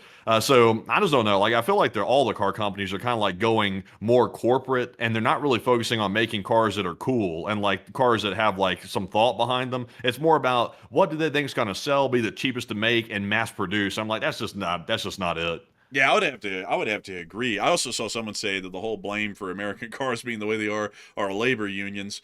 Not really, no. It's more so legislation, because if you look at it, there would have never been any offshoring if the United States had protective tariffs on that specific category in place before the offshoring occurred. So look at anywhere that would seem to be a profitable market for those people to offshore in due to the decreased cost of labor, and slap a preemptive tariff just on automobile manufacturing from those countries. So then that would keep final assembly here in America. So they could outsource sub-assemblies to make that in cheaper, but final assembly would still be done here in the United States, and that would at least keep some of the workforce here, which they didn't do. Because a lot of people always want to say that, the unions are to blame, but the truth is, folks, is that, like, just being a little bit honest here, if it wasn't for labor unions over the past 100 years, historically, a lot of y'all would be making $7.25 per hour right now at whatever job you're working, and you'd be absolutely throttled and thrashed by whoever you're working for, is the truth of it. So, they do have a beneficial component, but there also has to be legislation that preempts whatever fallout might happen from unions demanding better pay or better hours or something else along those lines. Because if the government does not do that, these companies, which are working for a bottom margin and looking to benefit their shareholders by increased profits, are obviously going to offshore if they can end up eking out a couple of more extra dollars per unit by doing that. So Yeah. You know what's also insane, not to rabbit hole too much on the car thing. I'll say there's one last thing about it, and then I'll stop rabbit hole in the car thing. But what's wild is this. I remember when I was young, because when my father was into cars when I was younger and stuff like that. So he went out and got, I think it was like the Mercedes CLS something. I can't remember the exact name of it. It was like the one with like the rear like roof that kind of like sloped into the trunk a little bit. But it was like, oh wow, like this is really something else right here. I remember back in the day, it was like 10, 12 years ago, 13 years ago maybe. That car was 30 grand, and that was like, oh my God, like this is crazy. Like this is a crazy car. This has got the V8 in it. This is a Mercedes. You've made it. Like if you got this car, you finally made it. And I remember he was super proud of it and stuff like that. Now these days, 30 grand might get you a base model Camry, like a Toyota, like maybe. Like if you're lucky, you might be able to get a base model brand new Toyota Camry for 30 grand. That's how much car prices have changed. So I mean, for car people, I'm personally a car person, but I'm like, cars are so far out of my price range. Like even for like a basic car now, I just look at them on the lot and I think those are cool. I like to see them race around the track, but I'll probably never have one of those right there, because you got to take out basically like a mortgage to get a car, like a sports car nowadays. So it's just crazy how the times have changed. yeah, crazy stuff. Also, before we move on, just one more thing. I saw someone bring up that some deals about the unions and how a company is clearly not going to pay someone $20 when they could pay someone $3 over the same time for that same amount of work.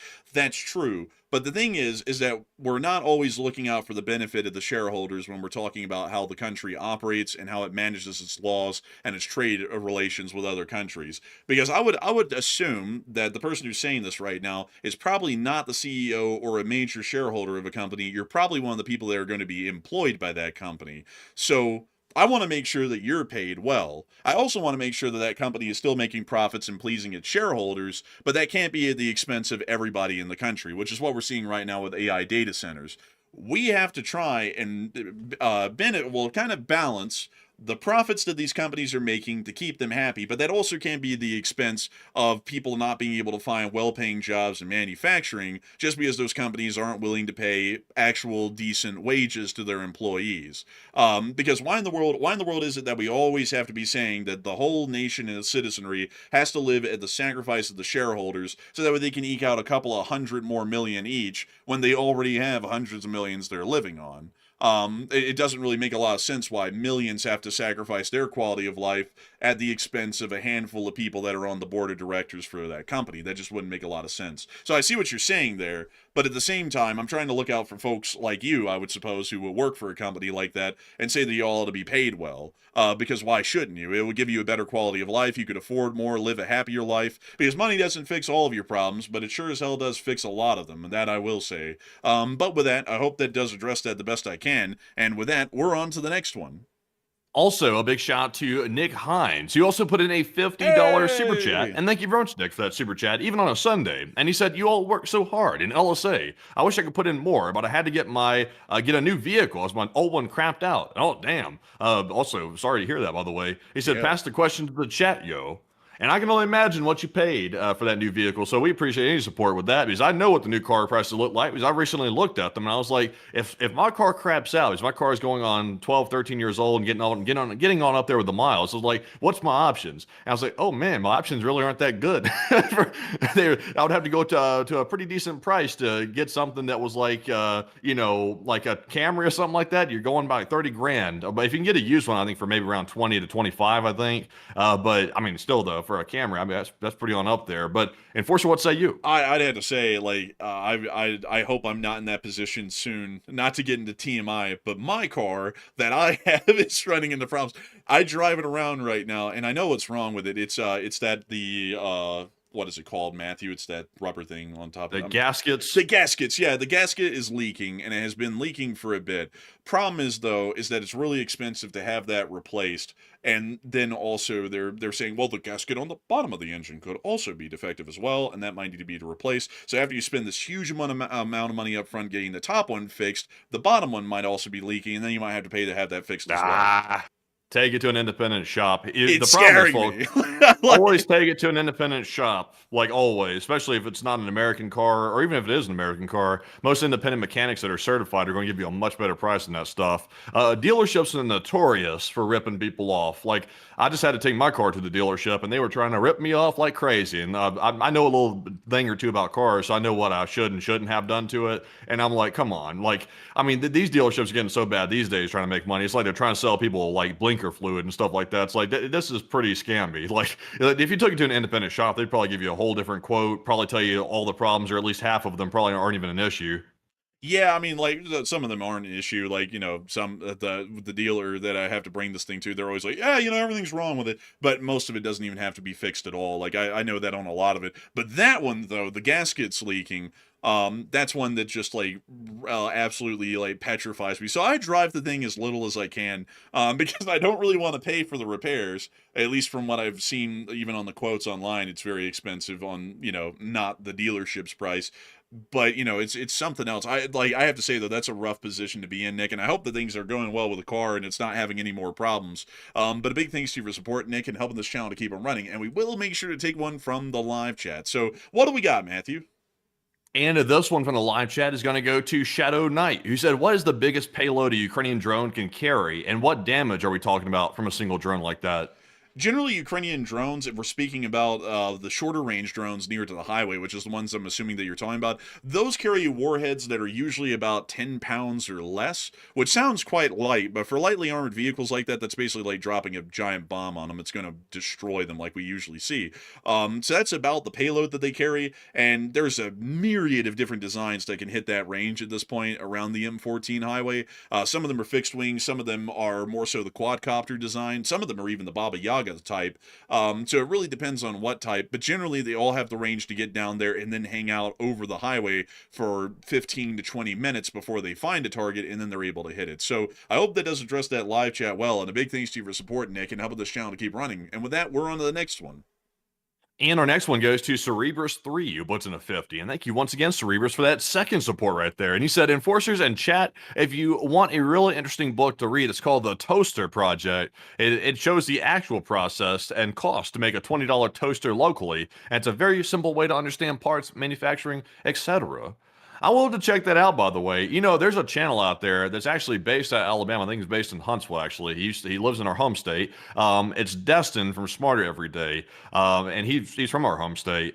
He made a video about manufacturing a product in America, which is actually a very insightful video. It sounds similar to that book you're describing right there, and it basically makes the point that it's very hard to manufacture things in the United States because we really don't have the base for it, and also it's very costly too. That's why a lot of people outsource to China. But yeah, that's a pretty tricky one. But Enforcer, what say you? And a big thing is to support Cerebrus, and that actually sounds like a really interesting book. There's one that I have to say I read a while ago, but I cannot recommend it enough because it's such an interesting read. But it's a book called The Box by, I think it's Eric Lefson, who wrote a book about the rise of the shipping container and how it completely changed how global shipping and global economies worked. Actually, really more so, it brought in the era of the globalized economy because it made it so easy to ship goods around the world, either sub-assembled parts, final assembled parts, really anything for that matter. It made it way easier and cheaper, and because of that, that's what led to the rise of the global economy. And once you start to read about how that came into being, there really is, like a lot of people like to imagine that there's a way out of that. But, you know, it's an interesting question here, you know, because the current president said that everything was going to be made in America and we're going to be bringing industry back. Then we just hear that he's making big trade deals with China to have more companies offshore there to make the People's Republic great again. Isn't that the complete opposite? And it is. That's the answer. And the reason why, folks, is because the whole concept of building in America and then selling in America doesn't work in the modern day. It doesn't work for any country. China can't even make in China and sell in China for the most part. In some cases they can, but a lot of stuff they also have to import from other countries and then sell in China. It's a globalized economy, and therefore goods are produced globally and then sold on a global market, no matter what it may be. And it's something I feel like people ought to know, because it's not that it's like, and this is something that's been as old as modern history, but back in the day, like, this is so funny, folks. I find this hilarious because this has happened in phases. Back in the day, people used to have an allegiance to a city because things would be produced in a city and sold in a city. That was the market. That was it. There was almost nothing beyond that. Maybe something would come from across the country, but that was exceptionally rare. And then in the 1600s, when a lot of people started to move into the cities in England, people were going, oh, these damn idiots from the countryside, they're running our country into the ground, and they're bringing all their stupid stuff with them, and we're also having to trade with other cities now that are just heathenistic, basically. They're terrible people. This is terrible, and these politicians are trying to push this national concept, which is just a bullshit idea because they're trying to degrade who we are. And then that passed, and then it went from that to the nation as a concept, a nationalist concept, and then it moved on into the globalist concept that we're seeing today. It's generally just a natural march of progress, really, to see that the markets keep growing larger, that the trade routes and the production routes keep growing bigger. It's really just the ebb and flow of history over the past several hundred years because the economy and the world largely just demands it. It really is what it is. But a big thanks to you for support and this channel to keep on running. And I will have to definitely look into that book and take a read of it. That one actually sounds very fascinating. But a huge thanks to you once again, and we're on to the next one. We also have a $108 donation that just went to the fundraiser from Grand Moff Clubby, and a huge shout out to Grand Moff for helping to bring us up to almost just shy, literally $3 shy of $3,600 raised. The fundraiser has done fantastic tonight, by the way. We're almost like on the way to reach 4,000 possibly by the end of the stream. Of course, that's not a requirement, by the way, because the goal was only 2,500. But if we hit it, that's even better. But fantastic work once again. We also have another super chat here. This one goes to Cerebrus3 yet again, and a huge shout out to Cerebrus for all that support tonight. And Cerebrus said, why did the Idiocracy movie have to hit as hard as Don't Look It Up, or Don't Look Up? Makes me sad. I would have to say, I'm not entirely sure. I actually haven't watched either of those movies, Cerebrus. I've heard Idiocracy quoted a lot of times, and I've seen a lot of shorts of it, and I've seen some movie summaries of it on YouTube, but I don't think I've ever watched the entirety of it. But, you know, like it is something else. But a huge thanks to you for support and helping the channel to keep it running, and I hope that does address that the best I can. And I was about to ask that same question, man. You guys would be like, how? Like, I was like, how? We haven't even said anything like that tonight. But anyways, with that, we're on to the next one. We also have another 20 from Cerebrus, and a huge shout out to Cerebrus for throwing in all of that super chat support. We do appreciate it once again. Cerebrus said, from comedian to respectful wartime president is impressive, an amazing person. And also, Zelensky's also law educated as well. He went to law school, but I don't think he was ever a practicing attorney. I think he decided that wasn't for him either. I don't blame him. But Enforcer, what say you? I mean, I wouldn't want to go into law, but I would have to say Zelensky is probably one of the more influential sorts of leaders that we'll see in this era. Like, he's probably going to go down pretty similar to Lee Kuan Yew, if that's his name, from Singapore, because he was also Yeah, very, yeah, he was also a very influential guy during the Cold War era, and there was also a lot of other people like that. I think that Zelensky's definitely going to go down as one of those fairly important figures of the early 21st century. But a big thanks to you for support. I hope that does address that well. And with that, we're on to the next one. And our next one goes to JS Ghost, who put in a 100 pesos. And thank you very much, JS Ghost, for that support. I'm going to call you Jeff Pesos. He said, is Ukraine finally able to hit central Moscow with everything possible, hard with backing or agreed justification from NATO? Generally, they don't get justification or agreement from NATO for most of their strikes at this point. They really do that independently on their own. But as far as being able to hit central Moscow without a shadow of a doubt, they've actually been able to do that for a very long time. Ever since drones were able to reach farther than 350 miles from Ukraine, they've been able to hit Moscow for years. But generally, they just have avoided that for the most part and have done that sometimes in the past, but not a great deal. But nowadays, they're really starting to lean heavy into it. So I hope that does address that the best I can, at least in my opinion. And I hope that does address that well. I also just saw someone say Lincoln didn't suspend the election during the Civil War. There it is. The fallacy that the Ukrainian Constitution is written the same as the U.S.'s. In the U.S. Constitution, there is no provision in any part of it that will allow for the suspension of elections in wartime. That means that it's not the decision of the president or anybody in the government whether or not to hold an election. It is the law, it is constitutional law that the election must be held. Martial law, I think, is the exception to that. If martial law is declared, then I think normal laws go out the window to a large degree. So elections could, I think, hypothetically be suspended. Not that I know of, because in World War II in 1944, the presidential like in 1942 and 1944, the midterm election and the presidential election was held. We also saw that in 1864, the presidential election was held along with all of the other elections for representatives and senators during that period. So That wasn't martial law, I don't think, though. That was just war. They didn't declare. I don't think there's really any time in America where they've declared like martial law across the entire republic. I don't think that's ever happened. I'm pretty sure the Civil War was that case because they declared martial law and suspended the writ of habeas corpus. Hmm.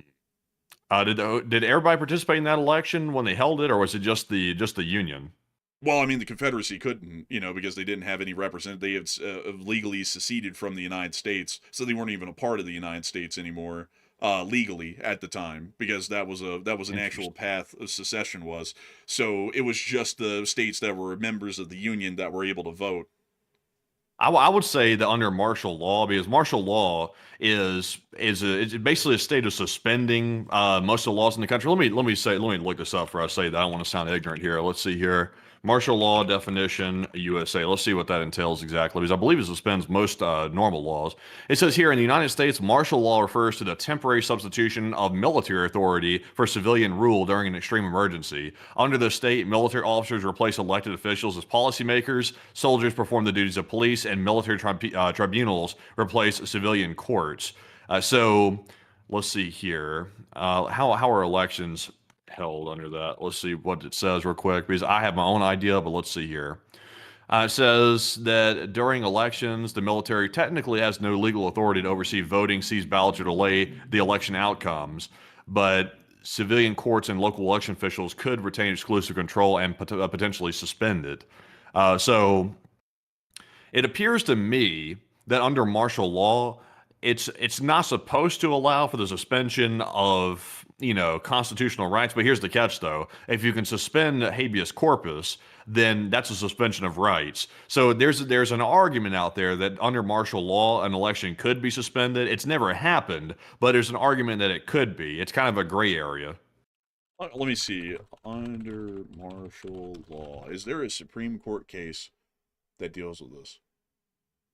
Let's see here. I should go ask the Pillow Man. Where is he? Pillow Man, are you here? let's see, the court held, let's see, the road, let's see. So there is, it looks like there was a Supreme Court case, Luther v. Borden, that actually appears to have made some sort of a decision on this, but it was in 1863. Let's see here, let's see.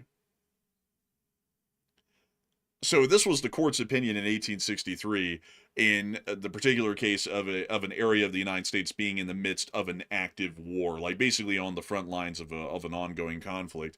If in foreign invasion or civil war the courts are actually closed and it is impossible to administer criminal justice according to law, then on the theater of active military operations where war really prevails, there is a necessity to furnish a substitute for the civil authority thus overthrown, preserve the safety of the army and society, and as no power is left but the military, it is allowed to govern by martial rule until the laws can have their free course. As necessity creates the rule, so it limits its duration, for if the government is continued after the courts are reinstated, it is a gross usurpation of the power. Martial rule can never exist where the courts are open and in proper and unobstructed exercise of their jurisdiction. It is also confined to the locality of actual war.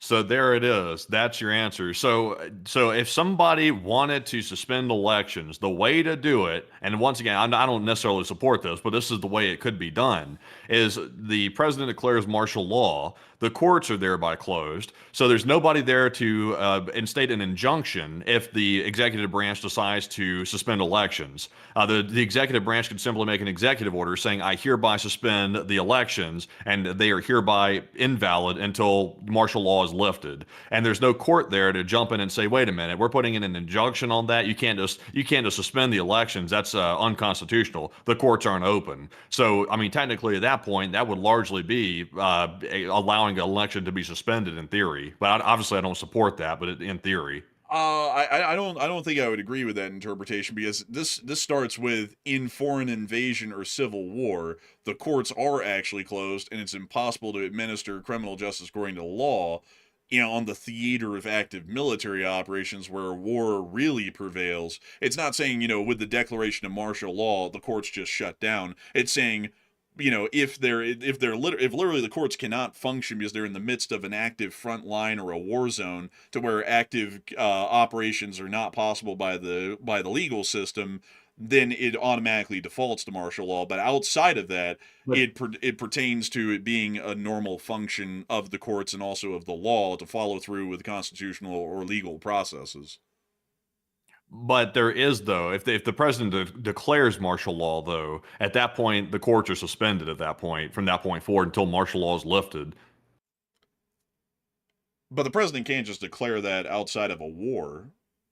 No, he can't. He can declare it during extreme emergencies, and we've seen, it's become a precedent that emergencies can be anything from you can define, heavy immigration across the border illegally. You can define that as an extreme emergency if you decide to define it as that. Whether or not it is, that's up for a court to decide. But you can technically bend definitions, bend the circumstances to fit whatever you want it to fit. That's the way it works in the modern day. So you could technically manufacture an extreme emergency and then use that as a basis for martial law at that point. And then therefore you suspend the courts. They're not open at that point. So there's nobody left to put an injunction in against suspending the election.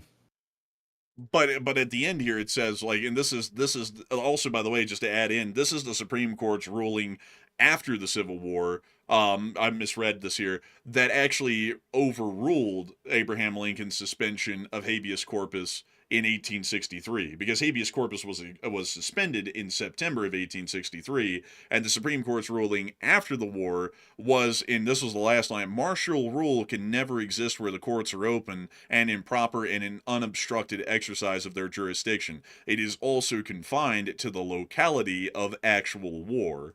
So declaring martial law across the whole of the United States, and there isn't an active battlefield on the territory or states of the United States, it would be impossible to just suspend the courts and suspend all laws and just, say there is no election because there isn't an actual war. That is the Supreme Court decision that defines how a court can be shut down or how legal processes can be shut down, and it ruled the suspension of habeas corpus void and unconstitutional.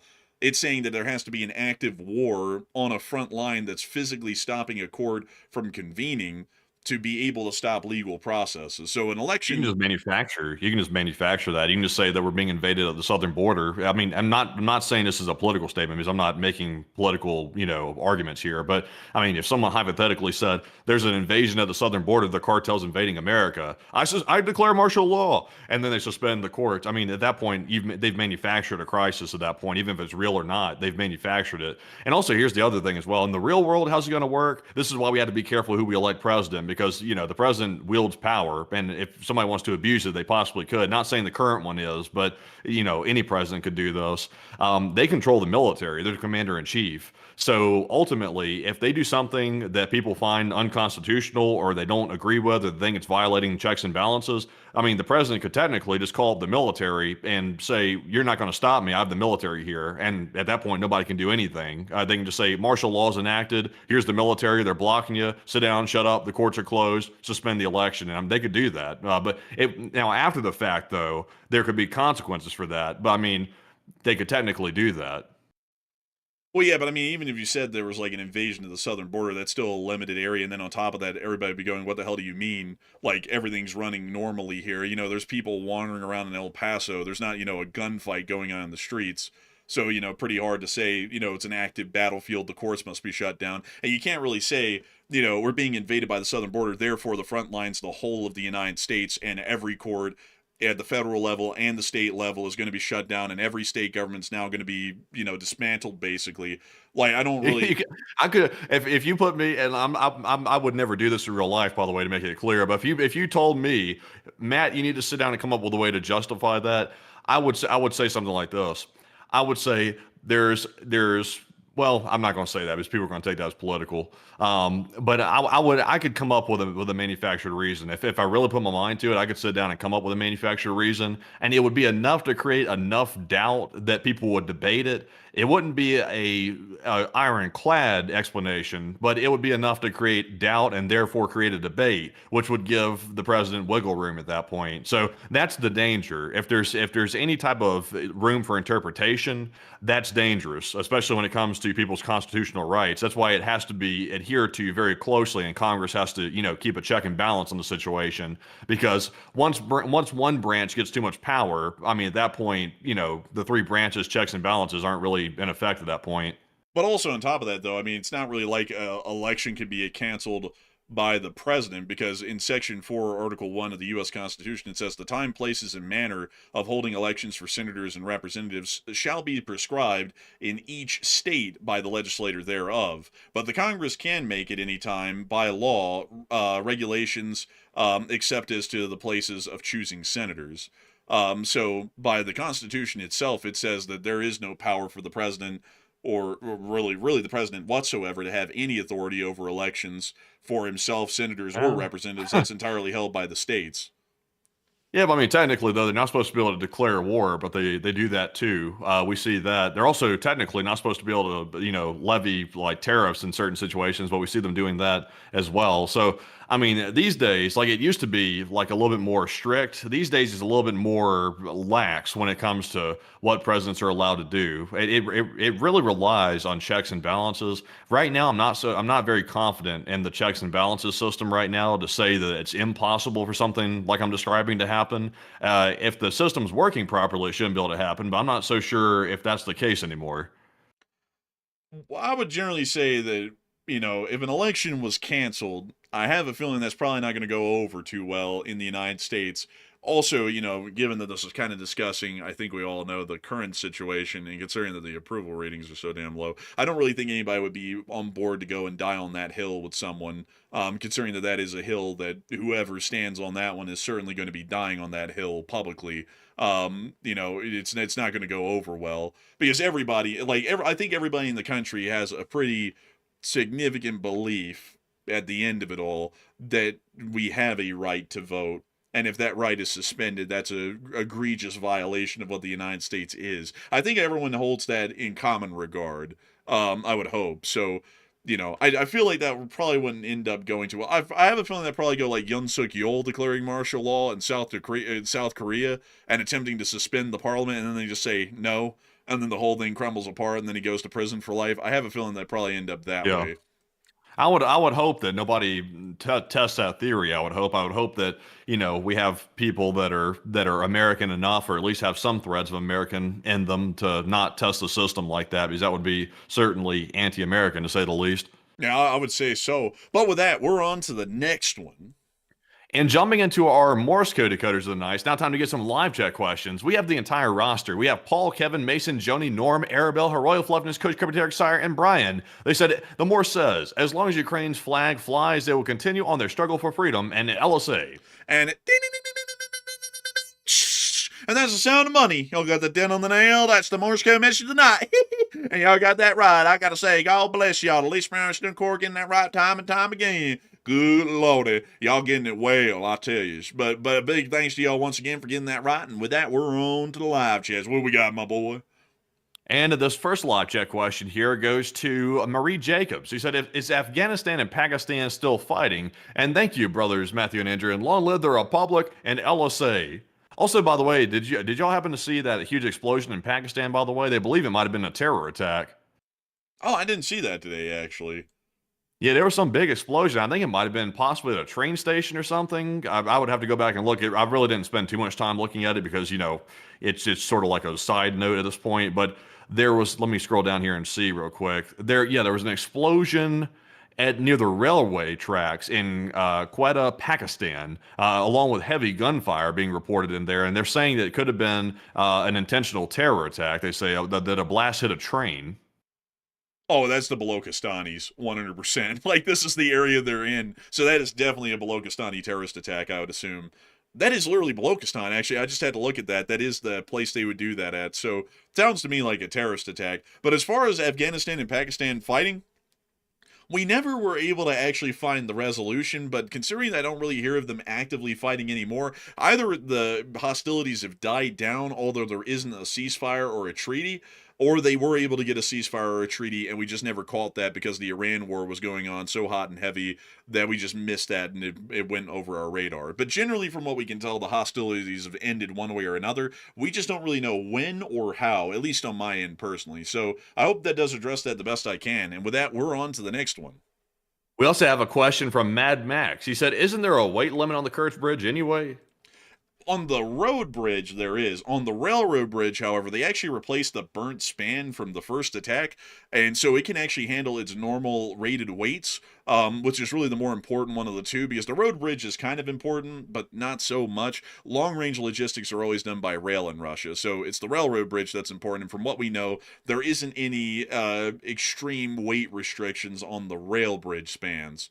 At least from what I know, and I might be mistaken on that, so take that with a grain of salt. So I hope that does address that the best I can, and with that, we're on to the next one.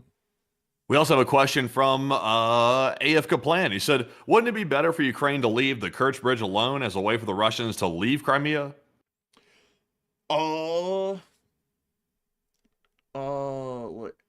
Yeah, kind of. Like, in a way, yes, but also in a way, you might want to just make it hopeless for them. In a way, they might mass surrender, and if they do, that's going to be such a loss for the Russian Federation that there wouldn't really be any hope. Because the reality of it is that if you blew up their way of retreat, it's not really like they can fight to the death at that point.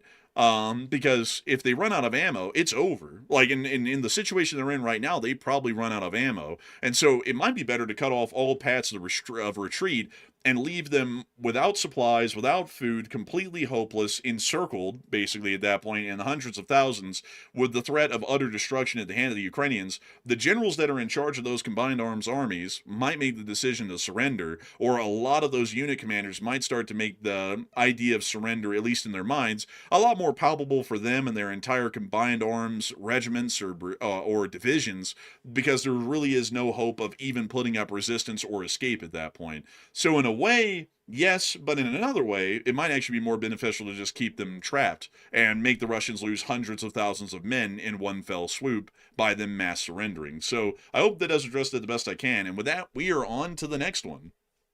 And this one is going to go to none other than Bob. He said, with the proper planning, couldn't Putin be removed as president of Russia behind the scenes via CIA, Mossad, or the cooperative combination of multiple sources? Oh, the Mossad. And that, yeah, I don't think they would actually. Also, that's really not Mossad's wheelhouse. Like the Mossad's wheelhouse is not really Russia. They might have some presence possibly or some intelligence gathering capability, which I'm sure they do, but it's not really their wheelhouse. Mossad operates heavily in the Middle East and elsewhere, but not really Russia.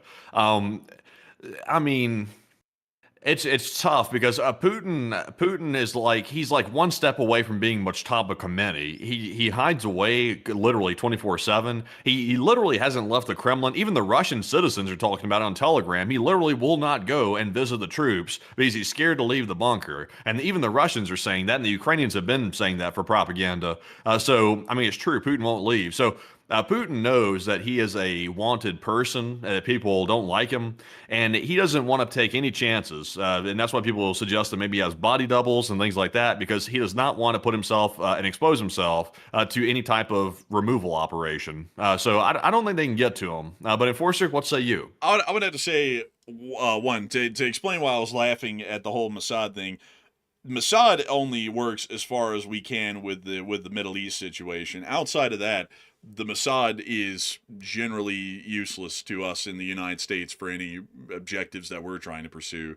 And also on top of that, the Israeli government is actually friendly with the Russians and friendly with us as well. So the Mossad would probably never do anything to overthrow the Russian government that the Israelis are cozying up to right now. So that's generally why I was laughing at that. I was like, hell no. I was like, the Israelis would be the last to do that, honestly, out of anybody right now. The CIA, on the other hand, it's doable, but the thing is that right now it might be better to let the whole thing rot from the inside. We're guaranteed that whoever's going to be coming in after Putin is going to be a lot more reconciliatory in their attitude towards the West, towards the United States, because they're going to be trying to look different than Putin, because politically it would be pretty bad to replace Putin and then be him. He's already unpopular enough to be overthrown, so it'd be politically unwise to continue on any of his paths of action that he's on right now. So I generally say that at this point, considering that we're already seeing the seeds sown, maybe the CIA could have a little bit of a guiding hand here, whisper something into someone's ear here to encourage them to do something or something else over there. But getting directly involved and heavily affiliated with it, you really wouldn't want that, because the CIA isn't extremely good at covering their tracks, especially when it gets to that being that big of a snowball rolling down the hill. And so then it's known that the CIA was involved, and then that would put a lot of animosity in the Russians that would then make them turn against us again in the future. So we really want that to be done from the inside out with very minimal influence. You know, if I happen to be CIA and they told me, you need to come up with a strategy to find a way to undermine the Putin regime. Well, we can't do anything directly against Putin, but find a way to undermine him. What I would do personally is I would start finding ways to make sure that the Russians have as many communication methods as possible, including Telegram, all kinds of messengers that are third party and not censored by the Russians. So that way they can create little small groups where they're unsatisfied with Putin and they can communicate with each other, and they can share that unrest with each other amongst the citizens. That is the easiest way to create unrest, is simply letting them have methods of communication. So far we've seen that Putin has not been able to get a control on the VPNs inside of Russia. He can't really throttle those enough to be effective. He also can't throttle Telegram either, because once people have a VPN, they can get around the firewall that Russia's trying to enact, and it blocks it to a large degree. So that's what I would do. Simply creating more methods of communication. That's the simplest way to let the Russians basically foment all of that civil unrest.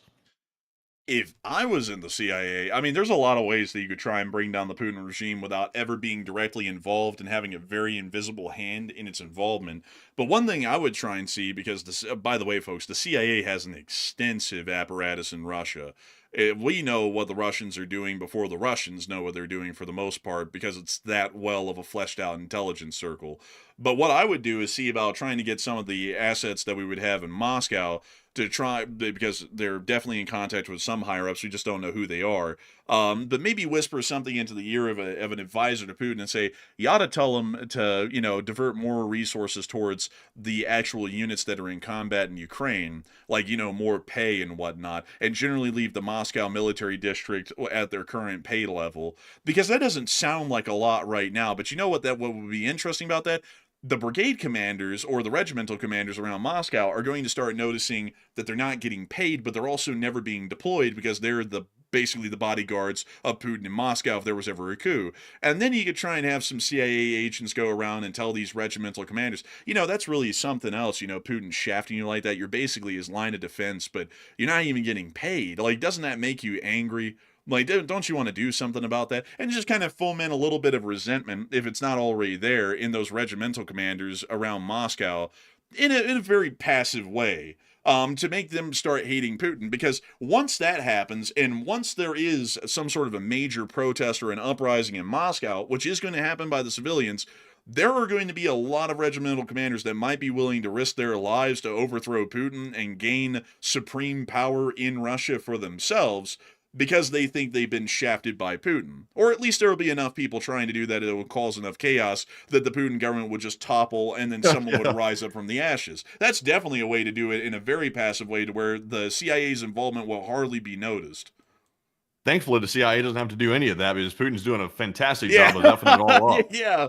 I mean, honestly, he is. But, there's a lot of ways to try and passively influence the situation. But getting directly involved is a bad idea because the Allen Dulles administration of the CIA under Eisenhower had a lot of direct involvement in a lot of countries in Central America and in the Middle East.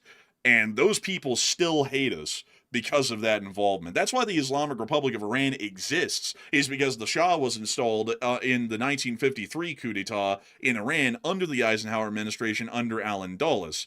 And because the Shah was installed directly by the United States and the CIA's fingerprints were all over that coup, the Iranian people had enough fomenting hate for the United States over the next several decades that's what led to the rise of extremism in Iran and then the rise of the original Khomeini and then Khomeini as the supreme leaders of the Islamic Republic of Iran. So that's why you always want to be careful about overt involvement because it can backfire in the long run. But I hope that does address that the best that we can. And with that, we're on to the third to last question of the night. And this one is going to go to Justin, who said, do you guys think that Iran and the U.S. would come to some agreement or deal in the next 28 days? And on my side of things, I would say no. If there is a deal reached, that means the U.S. has capitulated. So we do not want to hear a deal being reached because the Iranians are saying the U.S. is going to give up Hormuz, you're going to give up the nukes, and that's going to be the end of it. The U.S. is saying you're going to give up the nukes, you're going to give up Hormuz, and that's going to be the end of it. So, I mean, if the U.S. makes a deal with Iran, that means we capitulated. And if Iran makes a deal with us, that means they might have capitulated. We'll just have to see. But a deal is not preferable. But Enforcer, what say you? I would have to say if the deal is definitely not preferable, and in my opinion, the chances of a deal being achieved because of how many different interest groups in the country, political, business-wise and everything, do not want, and also foreign as well, do not want to end up surrendering to the Iranians and walking away. It's going to largely be impossible to try and do that. So that would be my personal 2 cents on it. So I hope that does address that well. And with that, we actually have another super chat from Cerebrus. So what do we got?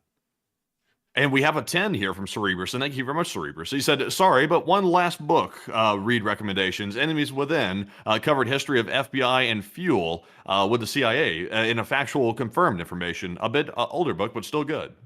I thank you for support, Cerebrus, and that sounds like an interesting read. Now, it is true, though, like, this is something, like, some people will say, oh, an intelligence agency, blah, blah, blah. But it's definitely a huge concern that intelligence agencies can sometimes work for their own interests, and that has to always be observed heavily and curtailed as much as possible, because then they can end up being a guiding hand behind the scenes, kind of like how the Praetorian Guard was the real guiding hand of the empire, of the Roman Empire through most of its history, and the emperor was more so a figurehead. And you always have to be careful about groups like that have that kind of power getting that sort of influence permanently. So far, I don't think we've ever seen anything like that yet, to where the CIA basically like gets the person in that they want. Yeah,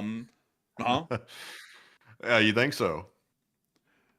Well, I mean, outside of like some deals, like outside of some deals. Oh man, they have a lot of sway. Not necessarily. They're not overthrowing the government or something like that. Like, it's not like that. It's just like, let's see here.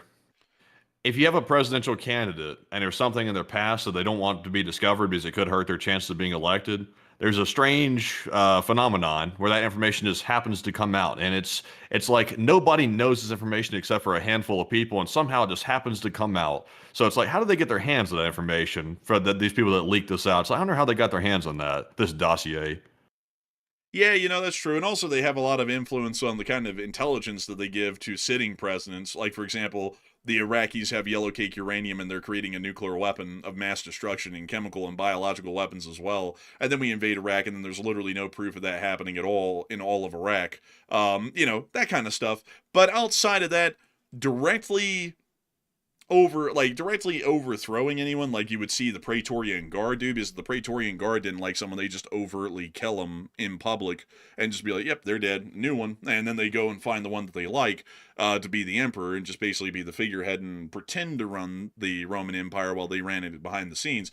That hasn't happened directly yet in the U.S. So I would say that, it's definitely a risk and a threat, and it has to be observed and curtailed, but it hasn't gotten to the point of no return on that side of things. But I hope that has addressed that well, and a big thanks to you for support, Cerebrus, and help this channel to keep it running. And with that, we're on to the second to last question of the night.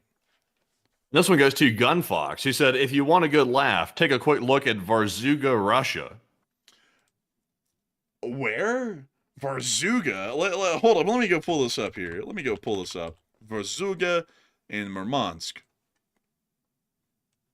Oh my god. Is this like medieval? Where is this? This is at the bottom of the Kola Peninsula. Jesus Christ, this is about to be terrible. Oh my god. It's a medieval village. The heck? Why does the buildings look like that? Let's see some more.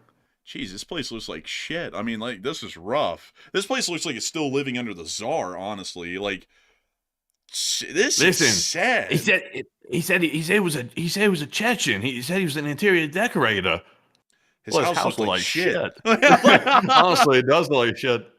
Oh my god, look at this dirt. Oh my god. Where in the world do you find this place even to recommend us looking at this? Let's go down the street. Oh my god, this is literally this is just Tsar. Let me go. Wow. It's a Sprinter van, a brand new one. Tsarist Russian village. Let me go show you all this. This is a painting of a Jewish village in Russia during the era of the Tsar.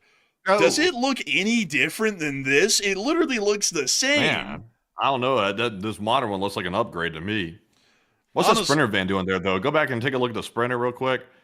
That is an awfully new Sprinter van to be in this very raggedy-looking town right here. That almost looks government. We're kidnapping people, please. Really, honestly, that looks like something that maybe the government might own. That's too clean, too new, and too nice to be in this poor little village right here. Oh, man, this place is just horrendous. Jesus, man, this is bad. They have a wooden sidewalk, though. I mean, that is kind of like something, actually. But, damn. Obviously they need it because the road doesn't even exist. Look at that. When they say it's cheaper cost of living in Russia, I mean, they didn't quite tell you the fine print. It means living here. It means you drive that little loaf right there as you saw on the road and stuff like that, and you just live a simple life where you just walk on 2 feet and you walk out into grass and you eat pebbles. There's not a single place in America that looks like this. There's not one. Literally everywhere is more advanced than this. This is. Can you just take a moment to appreciate? I just saw the shadow, by the way. They literally sent a car with a 360 camera through this entire area right here. You got to admit, this person is driving that's got balls of steel to be going through all these different spots in rural Russia with that expensive camera gear on top of their car. Man, oh my God, this is terrible. That's their main church, dude.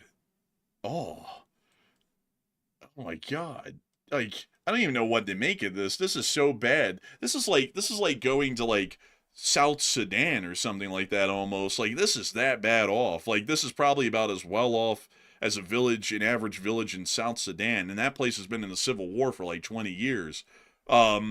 Unbelievable, honestly. This is nuts. Thank you for sharing this with us, by the way, because I had never heard of this town before. Now, oh, look, they have a hotel called House Visitors. House Visitors? Oh man. Oh, Actually, it's like it looks like a sauna. Like, what are they gonna do? Smoke them out? Let's see what else. What else do we have here? man, I actually, Look at I the other actually pictures. hold up. Let me go get this because I actually heard about the sauna people that run this place. Let me see if I can show you this right here real quick. They never heard It's of wood these stain. guys. Oh wow, look at that. It's the political commissar. Like, hey, what are you doing here? What do you got that Makarov in your hand for? I thought you were here to stoke the coal. But anyways, man, honestly, that. Oh my god, bruh. Oh my god. Bathroom check. Look at that. Oh. Oh my god. This place is like. Why is that? This looks like something out of a horror movie, man. The The back rooms. rooms right here. This is the party that you'll never recover from. They got 3 beds in a room. I think that's called a hostel. I think this is what they call a prisoner of war camp in most parts of the world. Nah. Eh, Oh, look at that. Bro, they got that big ass foot Bruh. bunny up there, man. It says ne razvodnite kostrov. Damn. Bro, even their bunnies are homeless in the storybooks. This dude's got that stick that you put that bag on, like when you like run away from home or something like that, and you're like, I'm heading out, and you're like running away. Like they got that stick in the bag on it. Man, this guy's wandering around going, I don't know what to do. Man, like he's like, bro, dude. He's gonna make a TikTok page and start yodeling. I do that side. Oh, oh my god! Oh, so these people are taking a picture like it's romantic out here. It's like, this is terrible. Y'all should flee. Like, get the hell out of here. This is not a place you want to be. Thank you for sharing this with us. I cannot thank you enough for this because I've never seen a town that literally looks like it's still stuck in like the 1890s. This is unbelievable to me. And it's not a tourist trap either. That's just how they live. But anyways, with that, it is time for us to get on to the second to last question of the night. This is actually the final question of the night. Well, forgive me, heavens, I miscount. But with that, we are on to the final question of the night. And so, who is the lucky last person who threw in the lucky last question of the night? And that viewer is Jono. He said, if Ukraine starts to take land on the southern front, could Russia attack from Belarus to try to put more pressure on Ukrainian forces from that way? I would say that it's possible.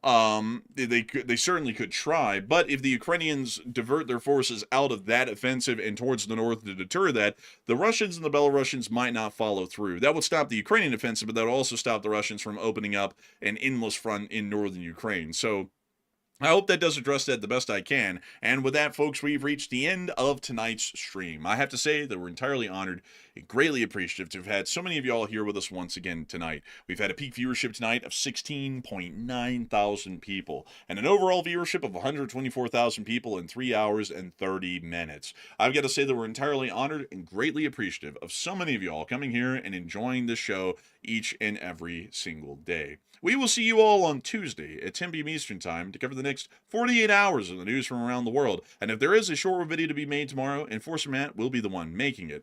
Before we move on, there is one last super chat to get. So before I do my last rounding out statements here, Matthew, what do we got? We also have a 20 Australian from Ross, and thank you very much, Ross, for that support, and we do appreciate that. He said, is it just me, or do you guys also see the whole Iran deal as becoming like Groundhog Day? And it certainly is becoming like Groundhog Day. It's honestly, it's getting absurd. Like, I think most people are running out of patience with this. There can be only so many news stories that come out saying a deal's close, a deal's off, a deal close, a deal off. It's like, either get on with the damn attacks or finish the deal or something. It's like, this is the most like absurd situation, truly. But Enforcer, what say you? I would have to say it does seem like Groundhog Day, and you know what's funny is that I watched that movie last night after the show, which is the craziest thing. I literally just watched that movie, where he like gets up every day and there's that song. They're like, "Good morning, campers," like and all that stuff. So yeah, I would say it's pretty much like Groundhog Day at this point. I would say, folks, that this does not reflect well. This is either showing a decline in mental capabilities or such an indecisiveness that it might be described as mental illness. Because I just don't like, I'm not saying that to make jabs. I'm saying that honestly, because there's no way in hell anyone can feel sane waking up one day and saying that a deal is hours away, and then the next day saying there's no deal and we're going to bomb everyone in their country. I mean, there's no, I could not wake up and do that every day, folks, for 60 days straight and feel like I'm even sane anymore. You would, I feel like to say that myself, I would have to be in a mentally bad state to get up every day and do that, because I wouldn't be able to do that for too long. I would just have to say, damn it, we're bombing them or we're making peace with them, something. We're just going to stick with that and go with it, and however it turns out, turns out. So, that's my 2 cents on it. But, yeah, it does feel like Groundhog Day. But a huge thanks to you for support and help the channel to keep it running, and I hope that does address that incredibly well. And with that, folks, we have reached the end of tonight's stream. And I gotta say, a humongous thanks to everyone so much once again for watching, and, of course, Slava Ukraini, Yaroslavl, long live the Republic, and long live the Lee Spring Army. The Lee Spring Army will never truly die. And with that, folks, we will see you all on Tuesday night for certain at 10 p.m. Eastern to cover the rest of the news that happened on Monday and Tuesday. And if there is anything big that happens in the meantime, even though it is Memorial Day tomorrow, we will run an emergency live stream to cover it if something does happen. I will say this, I wish they would get on with something, because having to stick around the house all the dang time, around the studio more like it, to cover the stuff on the breaking news, that's getting to be a bit of a pain. I have to be very paranoid when I go too far away. So I'm like, oh, what if something happens? The same for the Enforcer too. So we'll have to see. We'll have to see what happens. But if there is something that happens, we will cover that live on an emergency stream, of course. And if there is a short war video, we will put that out midday tomorrow. And in fact, it'll be, I think, my day tomorrow for that. Yes. So we'll be putting it out midday for that video right there if there is enough news to cover. But in the meantime, though, you can follow us on our Twitter page. I'm going to start plugging the Twitter again. At It's the Enforcer on Twitter. We're almost up to 80,000 followers over there, which is wild, by the way. Could never imagine that in a million years. We'd be up to 80,000 followers on Twitter. But if you want to join us over there, we post updates 24/7, and you can join us over there all the time. But with that, folks, of course, Slava Ukraine, Hero Slava, get some rest, and good night.